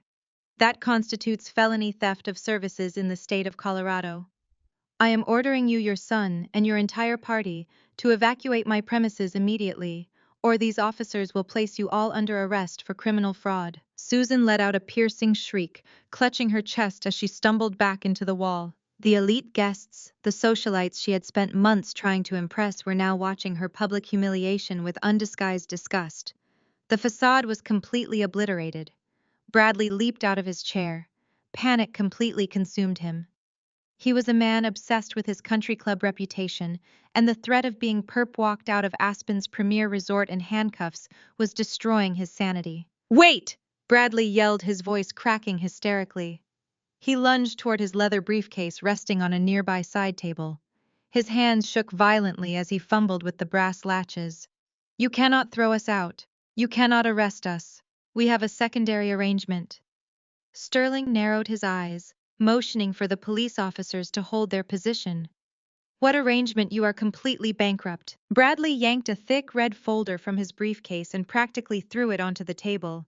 He pointed a trembling finger at the paperwork. "Connor gave you a deed when the wire transfer was delayed yesterday. Connor signed over the deed to our family home as collateral." Connor flinched on the floor, squeezing his eyes shut as his father broadcasted yet another layer of his desperate, chaotic maneuvering. Bradley turned to the police officers, sweating profusely. "It is a $3 million property in a gated community. It covers the wedding expenses entirely. We are legally protected. You cannot evict us when we have provided secure real estate collateral." I watched my father desperately cling to his final shred of dignity. He had blindly sacrificed the family estate, the physical manifestation of his precious status, just to maintain the illusion of wealth for one more night. Sterling picked up the red folder with a look of profound distaste. He opened the cover and scanned the legal document inside. His furious expression slowly shifted into one of deep, sudden confusion. He adjusted his glasses, tracing his finger along the bottom of the contract. "Mr. Thorne," Sterling said, his tone shifting from angry to entirely bewildered, "the resort did not accept this collateral." Bradley froze, his hand still hovering in the air. "What are you talking about?" Connor said. "He signed it over to the resort." "He did not," Sterling corrected, tapping the thick parchment. "Our venue does not accept residential real estate in lieu of liquid capital. However, your son was highly desperate to keep the event moving forward yesterday. He utilized an expedited third-party broker to secure the debt. This deed was transferred to and accepted by our parent holding company." Bradley let out a massive, shuddering breath of relief. He wiped his sweaty forehead, a pathetic smile of triumph forming on his lips. "Then we are fine. The holding company owns the debt. We have a valid contract. Tell your officers to back off." Sterling did not move. He looked down at the signature line on the broker agreement, and a slow, almost predatory smirk crept across his face. "Sir, the collateral was accepted by the parent holding company." Sterling repeated, his voice dropping into a deadly, precise cadence. "But I do not think you understand who you are dealing with." Sterling closed the red folder with a sharp snap. He turned his body, stepping aside, and gestured directly toward me with an open palm. "Allow me to introduce the owner of the holding company," Sterling announced, bowing his head slightly in my direction. The room stopped breathing. Bradley slowly turned his head. His eyes locked onto mine, widening until they practically bulged out of his skull. Susan let out a soft, whimpering choke, sliding slowly down the wall until she hit the floor. Connor simply stopped crying, staring at me with a blank, hollow look of total, inescapable doom. I stepped forward, my designer heels clicking against the silent floor. I reached out and plucked the red folder from Sterling's hands. I opened it, glancing at the deed to the massive, pretentious house where I had spent 25 years being treated like a ghost. I looked up at Bradley, letting him see the absolute freezing void in my eyes. "It seems you are trespassing on my property, Bradley," I stated, my voice echoing like shattering glass. "And I want you evicted." Bradley's face contorted into a mask of pure, unadulterated shock. He stared at the red folder in my hand, then up at my face, his mind violently rejecting the reality of the situation. He let out a breathless, wheezing sound, stumbling backward until his calves hit the edge of his overturned dining chair. "That is impossible," Bradley choked out, pointing a trembling finger at me. "You do not own a holding company. Connor went through a private broker, a highly discreet elite broker in Denver. We vetted the firm." "You vetted a landing page Connor found on a desperation search at 2 in the morning." I corrected, my tone completely merciless. "When you are a billionaire, Bradley, you do not just put your money in a standard checking account. You diversify. You create subsidiary branches. Aegis Spatial is my primary enterprise, but I also own a network of private equity firms and holding companies designed to acquire high-risk debt." I paced slowly in front of him, letting the click of my heels serve as a metronome, counting down the final seconds of his elite lifestyle. When Connor realized he had gambled away the wedding funds and Mr. Pierce was going to demand receipts, he panicked, I explained, making sure every remaining guest in the room could hear the pathetic details. He went online looking for a hard money lender who could front him $500,000 in less than 24 hours. My algorithms flagged his search inquiries the second he accessed the network using his terminal. I simply had my financial team route his application directly to one of my subsidiaries. Bradley's knees gave out completely. He fell back into his chair, his chest heaving as he struggled to pull air into his lungs. "You literally handed the deed of your multi-million-dollar suburban estate over to a shell company owned by the daughter. You have spent 25 years abusing," I stated, letting the absolute weight of their colossal stupidity crush them. "I bought his debt. I own the collateral. And since Connor defaulted on the venue payment the moment that certified check bounced an hour ago, the forfeiture clause is officially active." Connor let out a hollow, agonizing groan from his spot on the floor, fully realizing that his desperate attempt to save himself had directly resulted in his parents losing their home. "I am officially foreclosing on your house," I announced, my voice carrying the absolute finality of a judge delivering a death sentence. "The property is now a corporate asset of Aegis Spatial. You have until exactly 8 o'clock on Monday morning to pack your bags and vacate the premises." The realization hit Bradley and Susan like a physical freight train. Susan let out a sound that defied human description. It was a guttural, tearing wail of absolute despair.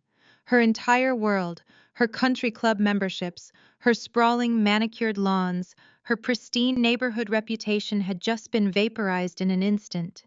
She collapsed completely onto the hardwood floor, her designer gown soaking up the spilled wine. She scrambled forward on her hands and knees.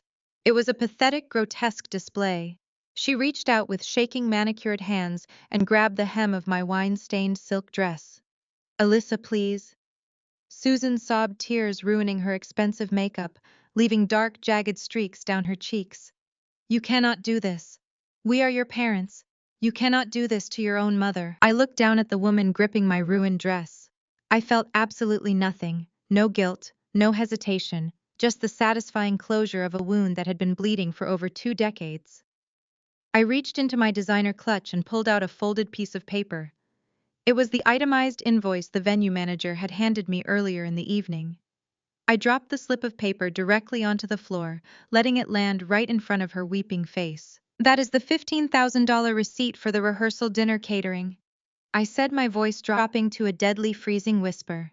I believe you told me earlier tonight, pay up or try Uber. Susan stared at the receipt fluttering onto her lap, her brain completely short-circuiting. The cruel, flippant remark she had weaponized against me just an hour ago had become the exact instrument of her financial execution. She opened her mouth to scream, but only a dry, rattling wheeze escaped. Bradley remained slumped in his chair, completely catatonic, staring at the floor as his entire reality dissolved into nothingness. They were no longer the elite Aspen socialites they had spent decades pretending to be. They were just trespassers with a massive bill they could not afford. Seeing his parents entirely neutralized, Connor's survival instincts kicked into overdrive. His supposed safety net had evaporated. His $3 million shield had been ripped away. The only remaining asset in the room was the billionaire family he had spent 2 years manipulating. Connor scrambled on his hands and knees. He literally crawled across the hardwood floor, dragging his $1,000 tuxedo trousers through the sticky puddles of spilled wine and crushed glass. He looked like a cornered, pathetic animal dragging itself toward a lifeline. He stopped right at the tips of Nia Pierce's designer heels, reaching out with shaking, blood-stained fingers, terrified to actually touch her. "Nia, please," Connor begged, his voice a grotesque, high-pitched sob that echoed through the stunned dining room. "You have to listen to me. I was sick. I am sick. The gambling, it is a disease. I did not mean to hurt you or your father. I can change. I will go to rehab tomorrow.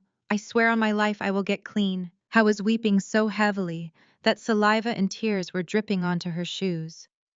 Nia did not take a single step backward.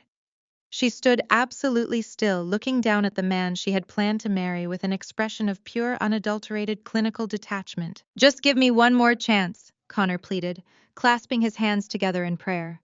"I will pay your father back every single cent. I will work for Pierce Corp for free. I will scrub floors. I will do anything. We love each other, Nia. We were going to build a life together. You cannot just throw me away over a mistake." Nia looked at him the way a scientist observes a parasitic infection under a microscope. As an elite corporate litigator, she had deposed ruthless CEOs, dismantled corrupt hedge fund managers, and stared down criminal syndicates. She did not do hysteria. She did not do emotional outbursts. She dealt strictly in absolute, undeniable facts. "You are offering to pay my father back," Nia stated, her voice slicing through his manic sobbing with lethal freezing grace. "You stole $500,000. You owe an offshore gambling syndicate another $3 million. You do not possess a single marketable skill, and the security software you claim to invent was entirely stolen from the sister you spent your life abusing. It would take you 10 lifetimes of scrubbing floors to pay off the interest on your debt alone." Connor flinched as if she had struck him across the face with a lead pipe. He looked up his chest, heaving his eyes wide and desperate. "But I love you," he choked out, playing his final pathetic card. Nia reached up with her right hand. Her fingers gripped the massive, glittering engagement ring on her left hand. The ring, Connor had sworn, was a $200,000 antique family heirloom, which my decryption had already proven was a synthetic, lab-grown stone he bought online for $3,000. She slid the heavy ring off her finger in one smooth, deliberate motion. "You do not love me, Connor," Nia said, her tone completely devoid of pity. "You loved my proximity to power. You loved my father's bank accounts. You loved the shield my family name provided you. But you fundamentally misunderstood who we are." She held the synthetic diamond between her thumb and forefinger, letting it catch the ambient light of the crystal chandeliers above them. "My family built an empire from the ground up through blood and sweat," Nia declared, her voice ringing with the undeniable weight of her legacy. "We survived corporate warfare, market crashes, and ruthless competitors. We value loyalty, brilliance, and absolute integrity. We do not breed with thieves." Connor let out a devastating wail, recognizing the absolute finality of her words. Nia turned her wrist. She held the ring directly over a half-full crystal glass of champagne resting on the edge of the dining table. She opened her fingers. The fake diamond dropped with a sharp, heavy plink, sinking straight to the bottom of the bubbling golden liquid. "The wedding is officially off," Nia stated, adjusting the strap of her tote bag with perfect composure. She turned her head toward her father, who was watching the scene with deep, resonant pride. Dad, call the feds. Have the tactical unit move in. I want him out of my sight. Reginald Pierce gave a single curt nod to Vance. The massive security chief did not hesitate. He reached down and hoisted Connor off the floor by the lapels of his soaked tuxedo jacket, treating him with no more respect than a bag of garbage.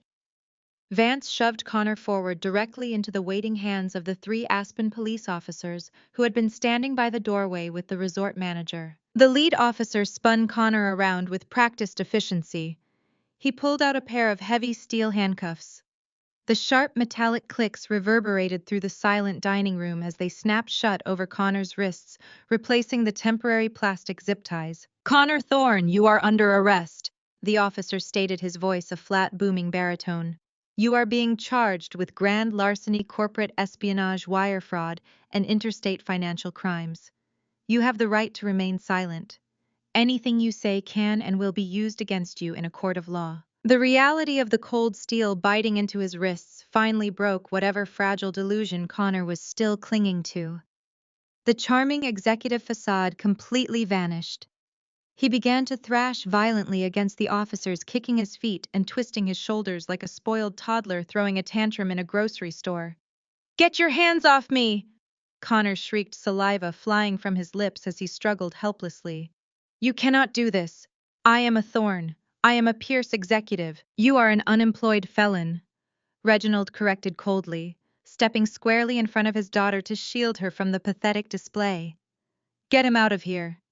The officers yanked Connor forward, forcing him to walk. As they dragged him past his parents, Connor twisted his neck, his eyes wide and bloodshot, filled with venomous blame. "This is your fault," Connor screamed at Bradley and Susan, his voice cracking into a high pitch. "You never gave me enough. You cut me off when I needed cash. If you had just given me my inheritance early, I would not have had to borrow from the syndicate. You ruined me." Susan covered her mouth, unleashing a muffled, horrified sob. The golden child she had worshipped her entire life was now publicly blaming her for his own criminal greed. Then Connor locked eyes with me. His face contorted into a mask of pure, unrestrained hatred. He dug his heels into the carpet, forcing the officers to drag his dead weight. "I hope you burn, Alyssa," he roared, spit flying down his chin. "You were supposed to be the failure. You were supposed to be nothing. You ruined my life. I hate you." He sounded utterly pathetic. The handsome, untouchable golden boy had been reduced to a crying, snot-nosed, handcuffed mess, throwing a tantrum in front of Aspen's most elite socialites. I did not blink. I simply watched him kill, letting the absolute silence of the room highlight his miserable downfall. "Move it," the lead officer ordered, jerking Connor forward by the arm. Seeing his only son being hauled away like a common street criminal finally broke Bradley. His country club reputation was dissolving before his very eyes. The illusion of his perfect family was dead, and sheer blind panic took over his rational mind. "Stop!" Bradley bellowed. He lunged forward, ignoring the explicit warnings from the police. He grabbed the shoulder of the lead officer, attempting to pull him away from Connor. "Unhand my boy right now. I am Bradley Thorne. I will have your badges. I will call the governor." The reaction was instantaneous and brutal. The second officer stepped in, grabbed Bradley by the wrist, and spun him around with terrifying speed.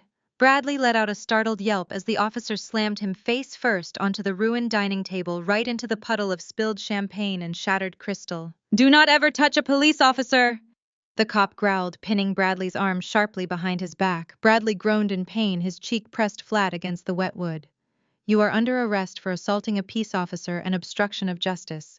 Put your hands behind your back." The collective gasp from the remaining VIP guests sucked all the air out of the room.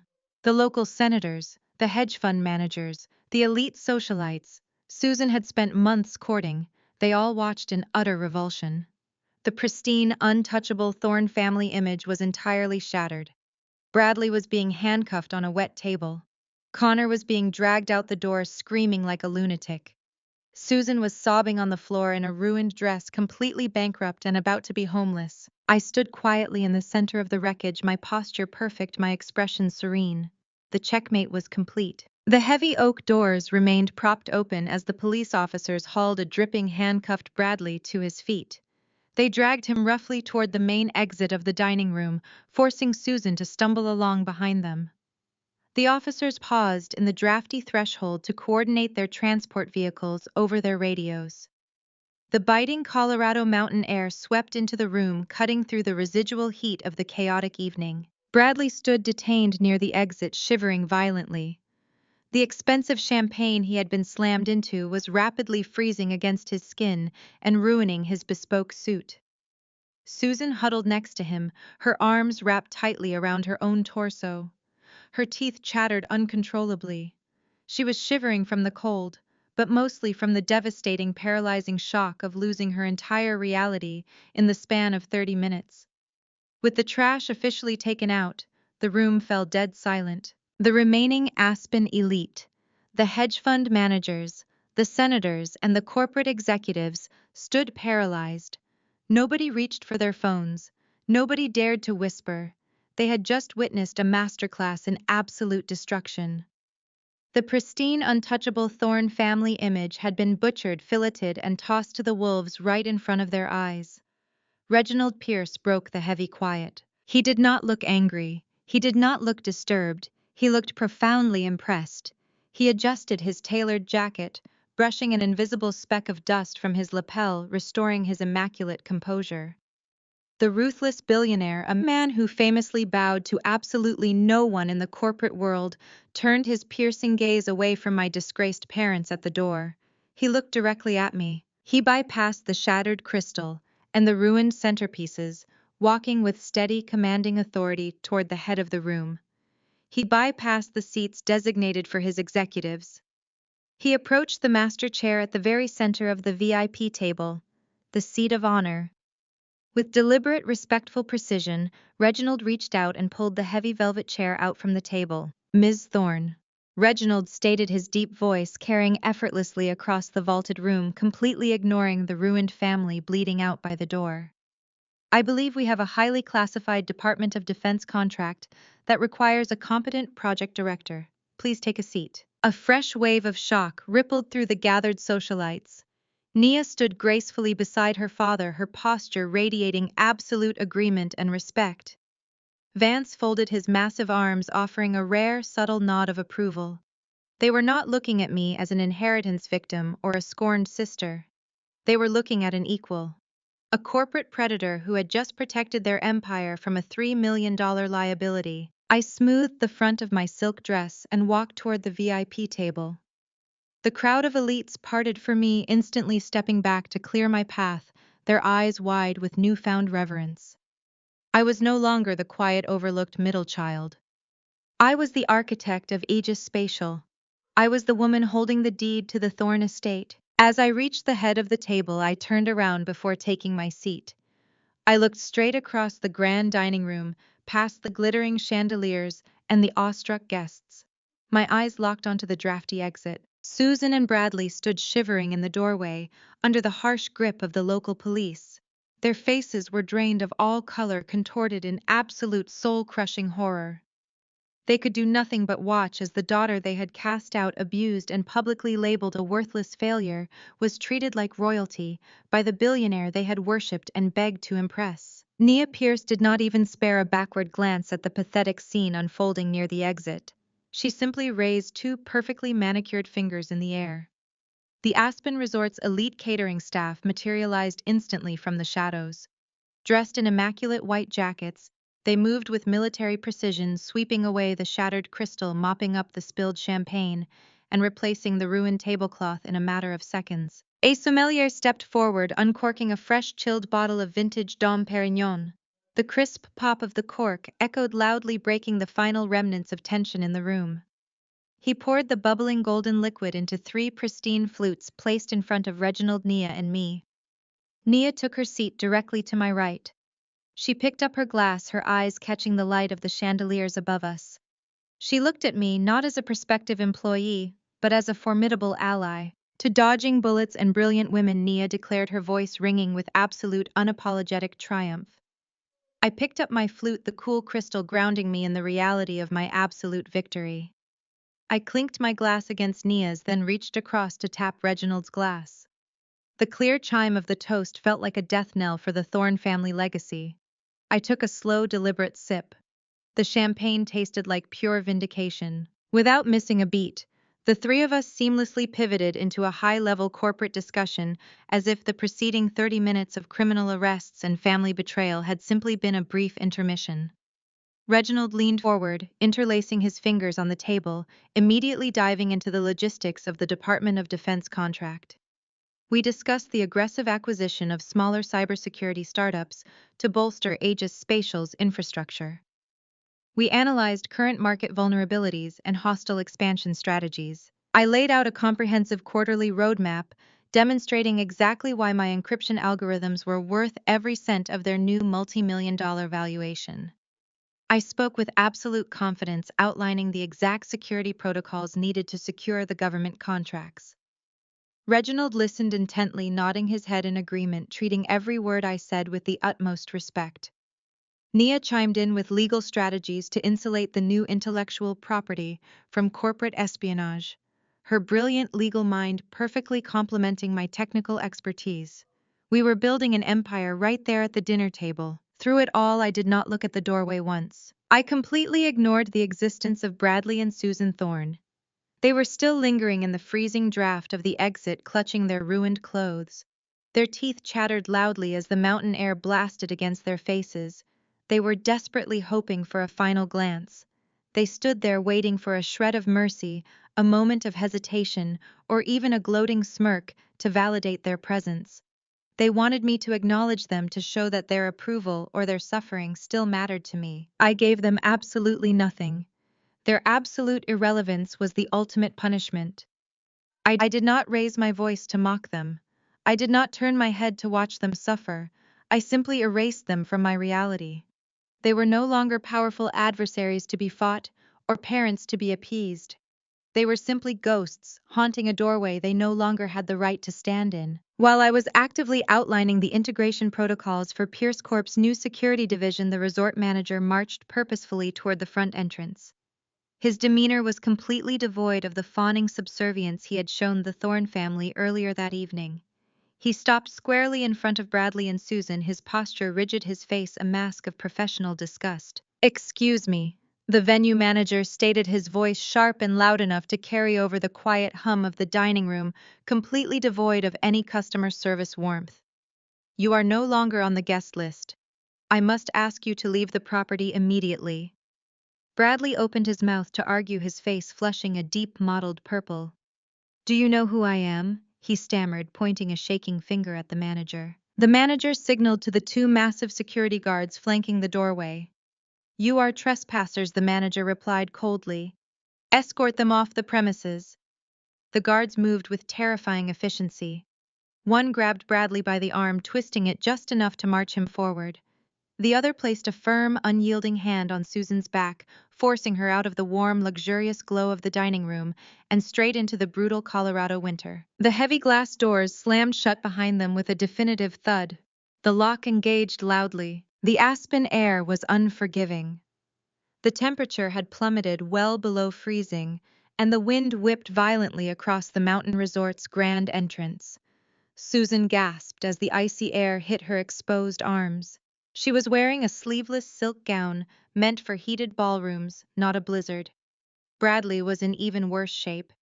The champagne soaked into his suit jacket had begun to crystallize, turning the fabric into a freezing stiff shell against his skin. "Get the car," Susan chattered, wrapping her arms around her chest as she practically hopped from foot to foot. "Bradley, get the rental car. We need to leave before someone sees us out here." Bradley plunged his trembling hands into his slacks. He patted his jacket pockets, his movements growing increasingly frantic. He checked his breast pocket, then his trousers again. The color drained completely from his face, leaving him looking like a ghost illuminated by the resort's exterior lights. "I do not have them," Bradley whispered, his voice cracking. "What do you mean you do not have them?" Susan shrieked, her voice shrill and panicked. "It is freezing, Bradley. Unlock the car." I gave the keys to Connor when we handed over the vehicle to the valet. Bradley yelled back, the realization washing over him in a sickening wave. He had the keys in his tuxedo pocket. Connor is in a police cruiser halfway to the county jail. We do not have a car. Susan let out a devastating wail that echoed across the empty snow-covered driveway. She slumped against a frozen stone pillar, burying her face in her hands. How did this happen? She sobbed hysterically. We were supposed to be the parents of a billionaire's son-in-law. We were supposed to live in the Pierce estate. We had everything planned out. Bradley stared at his wife, a sudden violent clarity snapping into place. Decades of denial shattered right there on the frozen pavement. Because you kept telling him he could do no wrong. Bradley roared, the suppressed anger of 20 years finally exploding. You bought him every toy, covered every debt, and told him he was destined for greatness, without lifting a single finger to earn it. You created a monster, Susan. And worse, you pushed the only smart kid we had out of the house to do it. Susan flinched as if he had struck her. You hated her just as much as I did, she cried out defensively. You told Alyssa her coding was a waste of time. You told her she would never amount to anything. And look at her now! Bradley spat bitterly, gesturing wildly toward the closed glass doors of the resort. She is sitting at the head of a billionaire's table planning government contracts, while our golden boy is sitting in a holding cell facing federal prison. We chose the wrong child, Susan. We backed the wrong horse, and now we have absolutely nothing. Susan choked on a sob, having no defense left. They had no money, no car, no hotel room, and their precious social standing was completely annihilated. Just then, the purr of a massive engine cut through the howling wind. A sleek, customized black SUV rolled smoothly up the resort's circular driveway. Its dark-tinted windows and polished chrome screamed extreme wealth. Susan gasped in relief, wiping her running mascara. They must have called us a car, she said, her delusional entitlement briefly returning. Reginald must have sent a courtesy car. He would not just leave us to freeze. The luxurious vehicle glided to a halt exactly in front of them. The rear passenger window rolled down with a soft mechanical hum. Bradley and Susan stepped forward eagerly, their hands reaching for the door handles. The man sitting in the back was not a resort concierge. It was Alyssa's personal driver, the same imposing man who had escorted her into the venue earlier. He looked at the shivering, pathetic couple with absolute indifference. He reached out the window and held up a single crisp $20 bill. It fluttered slightly in the freezing wind. Ms. Thorne said, "This should cover your bus fare to the motel down the highway." The driver stated, his voice devoid of any pity. He dropped the bill onto the snow-covered curb, right at Bradley's ruined leather shoes. "Have a pleasant evening." The window rolled up seamlessly. The SUV accelerated into the snowy night, leaving Bradley and Susan Thorne standing entirely alone in the freezing dark, staring down at a crumpled $20 bill as their entire world turned to ice. Morning sunlight streamed through the floor-to-ceiling windows of the Aspen Resort's premier penthouse suite. Reginald Pierce had personally arranged the upgrade before his private jet departed for Seattle at dawn. The panoramic view of the snow-capped Rocky Mountains was breathtaking, but my attention was entirely focused on the glowing screen of my laptop resting on the mahogany dining table. My lead attorney, Marcus, sat in his sleek Chicago office, flanked by two junior partners. We were not wasting a single second. The time for warnings had officially expired. "The foreclosure papers are ready for your final authorization," Alyssa Marcus stated, adjusting his glasses. "Your father ignored the final notice of default 30 days ago. He assumed you would never actually seize the family estate. The grace period is over. Once you sign this, the property officially transfers to your holding company. The local sheriff will serve the eviction notice by noon today." Bradley had always treated my financial independence as a cute, harmless hobby. He had gladly taken my money to cover his failing investments, signing over the deed to the Thorne estate as collateral with a dismissive wave of his hand, entirely convinced I would never hold him accountable. He had bet his entire legacy on my lifelong submission. I picked up my customized gold fountain pen. I signed my name across the bottom of the digital tablet, finalizing the document with a sharp, decisive stroke. Execute the foreclosure. I ordered, my voice steady and completely devoid of pity. I want the locks changed by 3 o'clock. If they left any personal belongings behind, box them up and put them in a storage unit under my name. They can contact my assistant to retrieve their winter coats. Marcus nodded, typing rapidly on his keyboard. Done. Moving on to your brother. The civil suit against Connor Thorne has been filed with the federal court.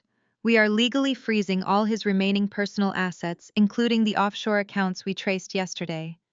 We are reclaiming the original $500,000 he embezzled from your accounts, plus damages and legal fees. By the time the syndicate and the federal prosecutors are done picking his bones clean, he will not have enough money to buy a cup of coffee in the prison cafeteria. Perfect, I replied, closing the legal file on my screen. Keep me updated on his bail hearing. Not that anyone left in his life can actually afford to post it.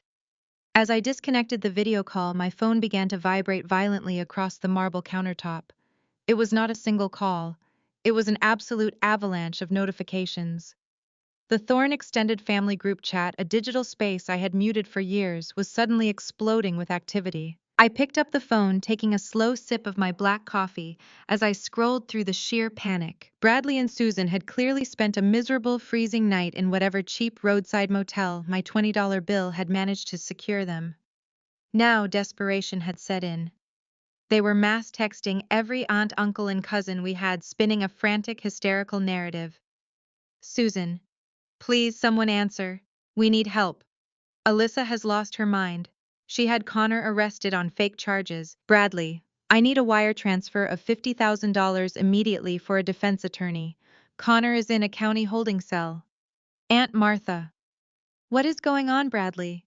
Why are you asking for money? I thought Connor was marrying that billionaire girl today. Susan, the Pierces are monsters. They set our boy up. We are stranded in Aspen with nothing. Alyssa stole our car. Martha, please wire the money. Uncle Robert, Susan, calm down. Why would Alyssa steal your car? This makes no sense. Bradley, because she is a vindictive, jealous brat. She ruined the wedding. She ruined her brother's life. We need bail money right now before they transfer him to federal lockup. I watched the messages pour in. Aunts and cousins were expressing utter confusion, some offering prayers, others demanding more information before sending a single dime. For decades, my parents had controlled the family narrative. They had painted Connor as the untouchable prodigy and me as the bitter, disappointing outcast. Even now, completely destitute and begging for handouts, they were still trying to cast themselves as the victims of my supposed jealousy. It was time to kill the narrative permanently. I set my coffee cup down. I opened the camera app on my phone and held it directly over the printed copy of the legal document Marcus had just emailed me. The stark bold heading read, Final Judgment of Foreclosure and Notice of Eviction, Thorne Estate. My signature was clearly visible at the bottom, right next to the official county court stamp. I snapped the photo. I opened the frantic family group chat. I did not type a long emotional explanation. I did not defend my actions or argue against their ridiculous accusations. I simply uploaded the high-resolution photograph of the foreclosure document and hit send. The image populated in the chat for everyone to see. Within seconds, the relentless stream of incoming text messages stopped. Aunt Martha stopped asking questions. Uncle Robert stopped typing. Susan and Bradley ceased their frantic begging. The vibrant, hysterical family group chat went absolutely incredibly beautifully dead silent. The silence emanating from my phone was the most satisfying sound I had ever experienced. I locked the screen, slid the device into my bag, and closed my customized leather suitcase with a sharp, definitive click. My business in Aspen was officially concluded. The Thorne family empire had been completely dismantled, and I was flying back to Chicago as the undisputed architect of my own fortune. I pulled my luggage toward the penthouse exit, leaving the breathtaking mountain views behind. The elevator descent was smooth and quiet, offering a few final moments of reflection.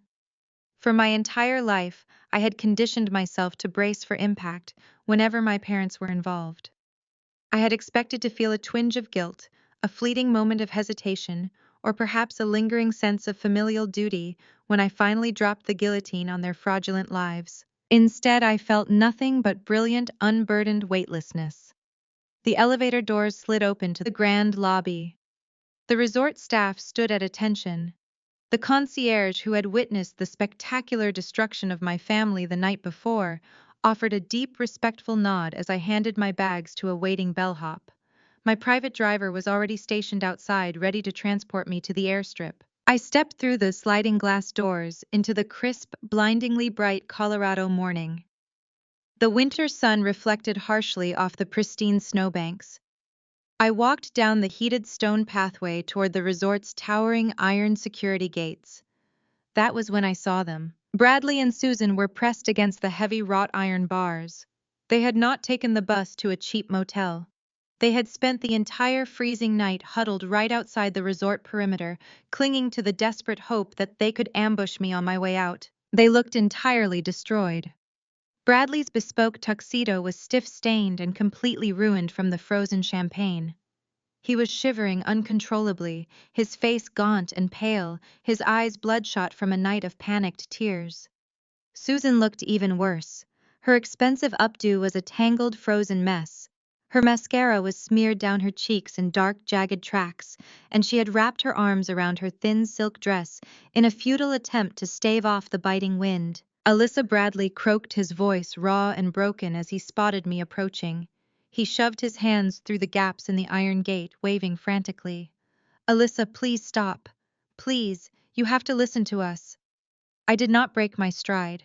I walked at a measured, deliberate pace until I stood just a few feet away, remaining safely on the secure side of the barrier. I looked at the two shivering figures who had spent 3 decades making me feel entirely worthless. I felt no pity. "We have nothing," Susan sobbed, pressing her face against the cold metal bars. Her voice was a hysterical grating whine. "Your father's credit cards are completely frozen, the bank accounts are locked. We cannot even buy a cup of coffee, Alyssa. We are freezing. You took the house. You took everything. You have to give us something. Connor needs a defense attorney. They are going to transfer him to a federal facility today. You have to drop the charges." I stood perfectly still, letting her desperate words vanish into the cold mountain air. I did not owe them an explanation. I did not owe them a negotiation. "Please." Susan wailed, her hands gripping the iron so tightly her knuckles turned white. She sank to her knees, abandoning whatever pathetic shred of pride she had left. "Alyssa, we are your parents. We gave you life."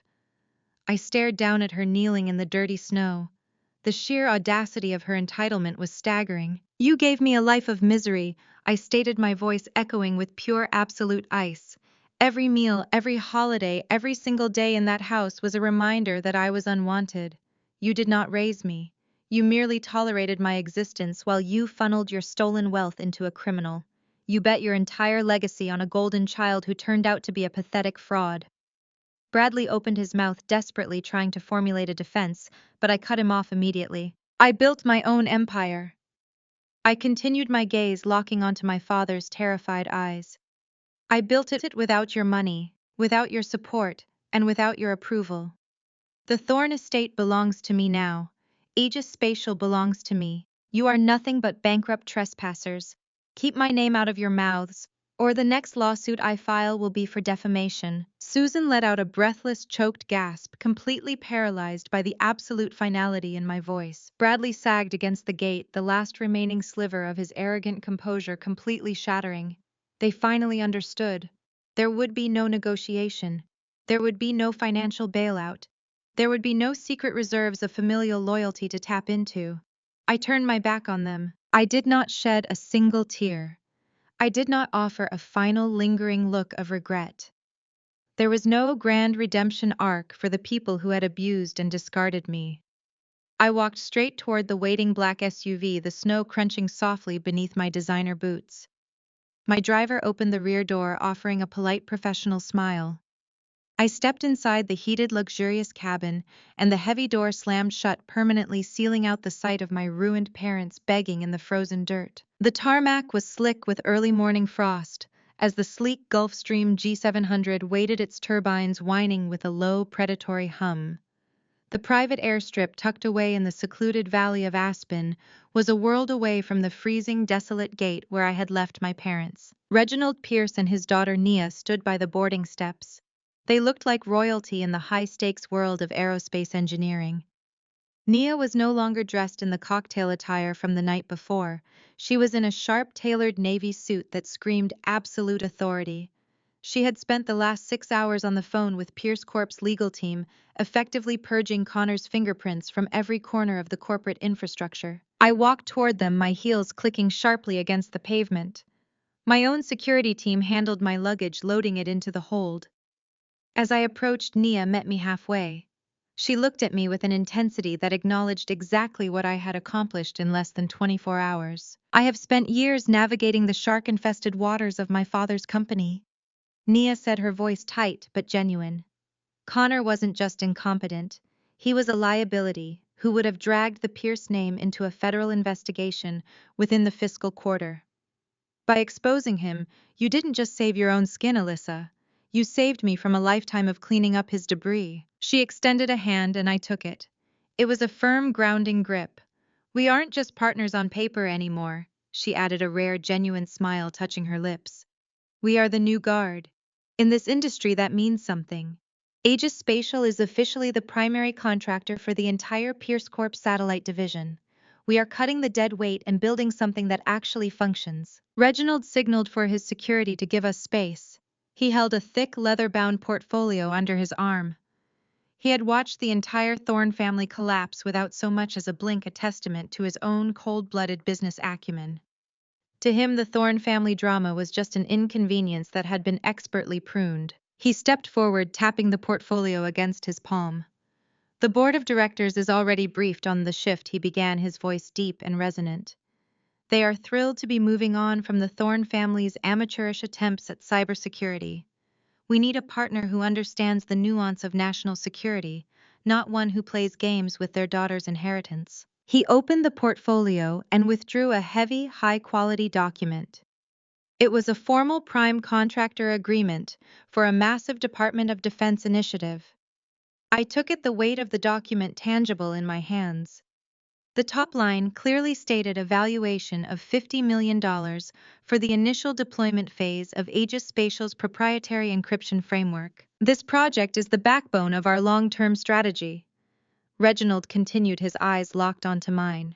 There is no room for error, and there is certainly no room for the kind of emotional volatility your parents brought to this resort. I scanned the contract, noting the favorable terms.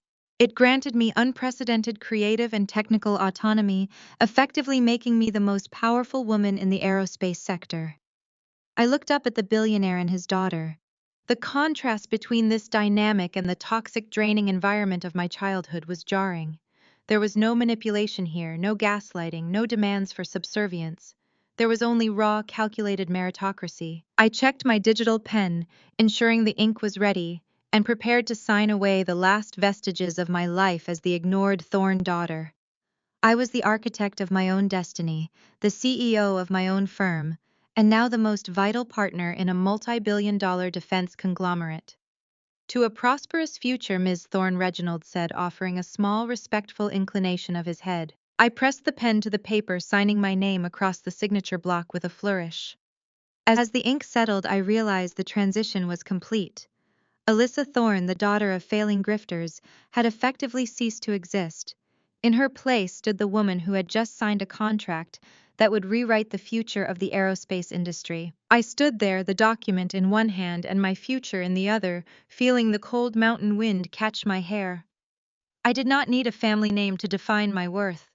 I had a defense contract, a vision, and the complete and utter ruin of those who had tried to stop me. The cabin door sealed with a pressurized thud, cutting off the howling wind and the last echoes of my parents' pathetic begging.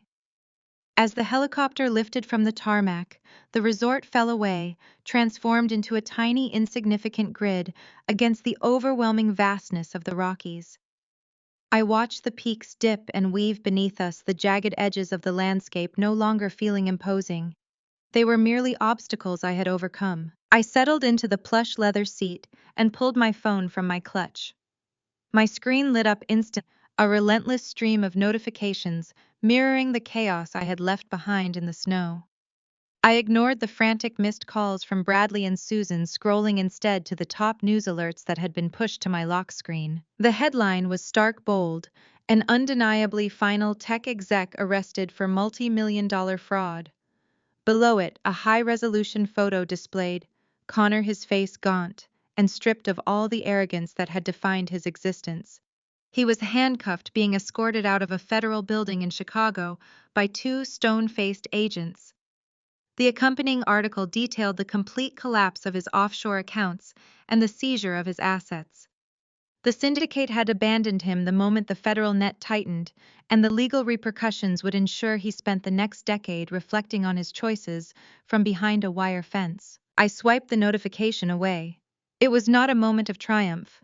It was simply the inevitable conclusion of a poorly executed con. I navigated to my contacts list, my finger hovering over the names that had once held power over my entire identity. I selected Bradley first. His name stared back at me, a digital vestige of a lifetime of manipulation. I tapped the screen, selected the option to block the number, and watched the entry vanish from my active view. I repeated the process for Susan and Connor. In 3 efficient mechanical motions, I severed the last remaining cords of my past. They were no longer parents or brothers. They were erased, blocked, and permanently purged from my life. The cabin was silent save for the rhythmic, powerful thrum of the rotors. I set the phone aside, feeling a profound, terrifying, and exhilarating sense of stillness. I reached for my tablet, the glass screen cool beneath my touch, and opened a blank design file. The blueprint for the next phase of my empire was already waiting. It was a project that would revolutionize the way we integrated satellite communications into urban infrastructure. It was not just a business move, it was a testament to the fact that I was the sole author of my own success. I began to drag and drop structural schematics, my mind moving with a clarity that was impossible while I had been shackled to their expectations. The steward moved quietly through the cabin, placing a fresh, steaming porcelain cup of espresso on the mahogany side table. The rich, dark aroma filled the small space, a grounding scent in the rarefied air. I took a slow, deliberate sip, letting the warmth settle deep into my chest. I leaned back, the leather creaking slightly, as I settled into the comfort of my own making. Below us, the mountains were becoming a distant, jagged blur as we banked toward the east, toward Chicago, and toward a future where I answered to no one. The helicopter soared higher, piercing through a veil of clouds into a clear, flawless expanse of blue. This was not just success. This was absolute, uncompromised autonomy. It was the weight of a billion-dollar empire in my hands, and the absence of any shadows behind me. I looked out at the infinite horizon, a faint, sharp smile touching my lips. It was sweet, it was flawless, and it was entirely, unapologetically my own. The story illustrates that true worth is never defined by the validation of those who refuse to see it. For years I sought approval from family members who viewed me through a lens of prejudice, only to find that my greatest power came from breaking free of their toxic expectations. Realizing that I did not need their permission to succeed was the turning point that allowed me to build an empire on my own terms. Independence is not just financial, it is the courage to define your own value. Have you ever had to choose yourself when others wouldn't comment below?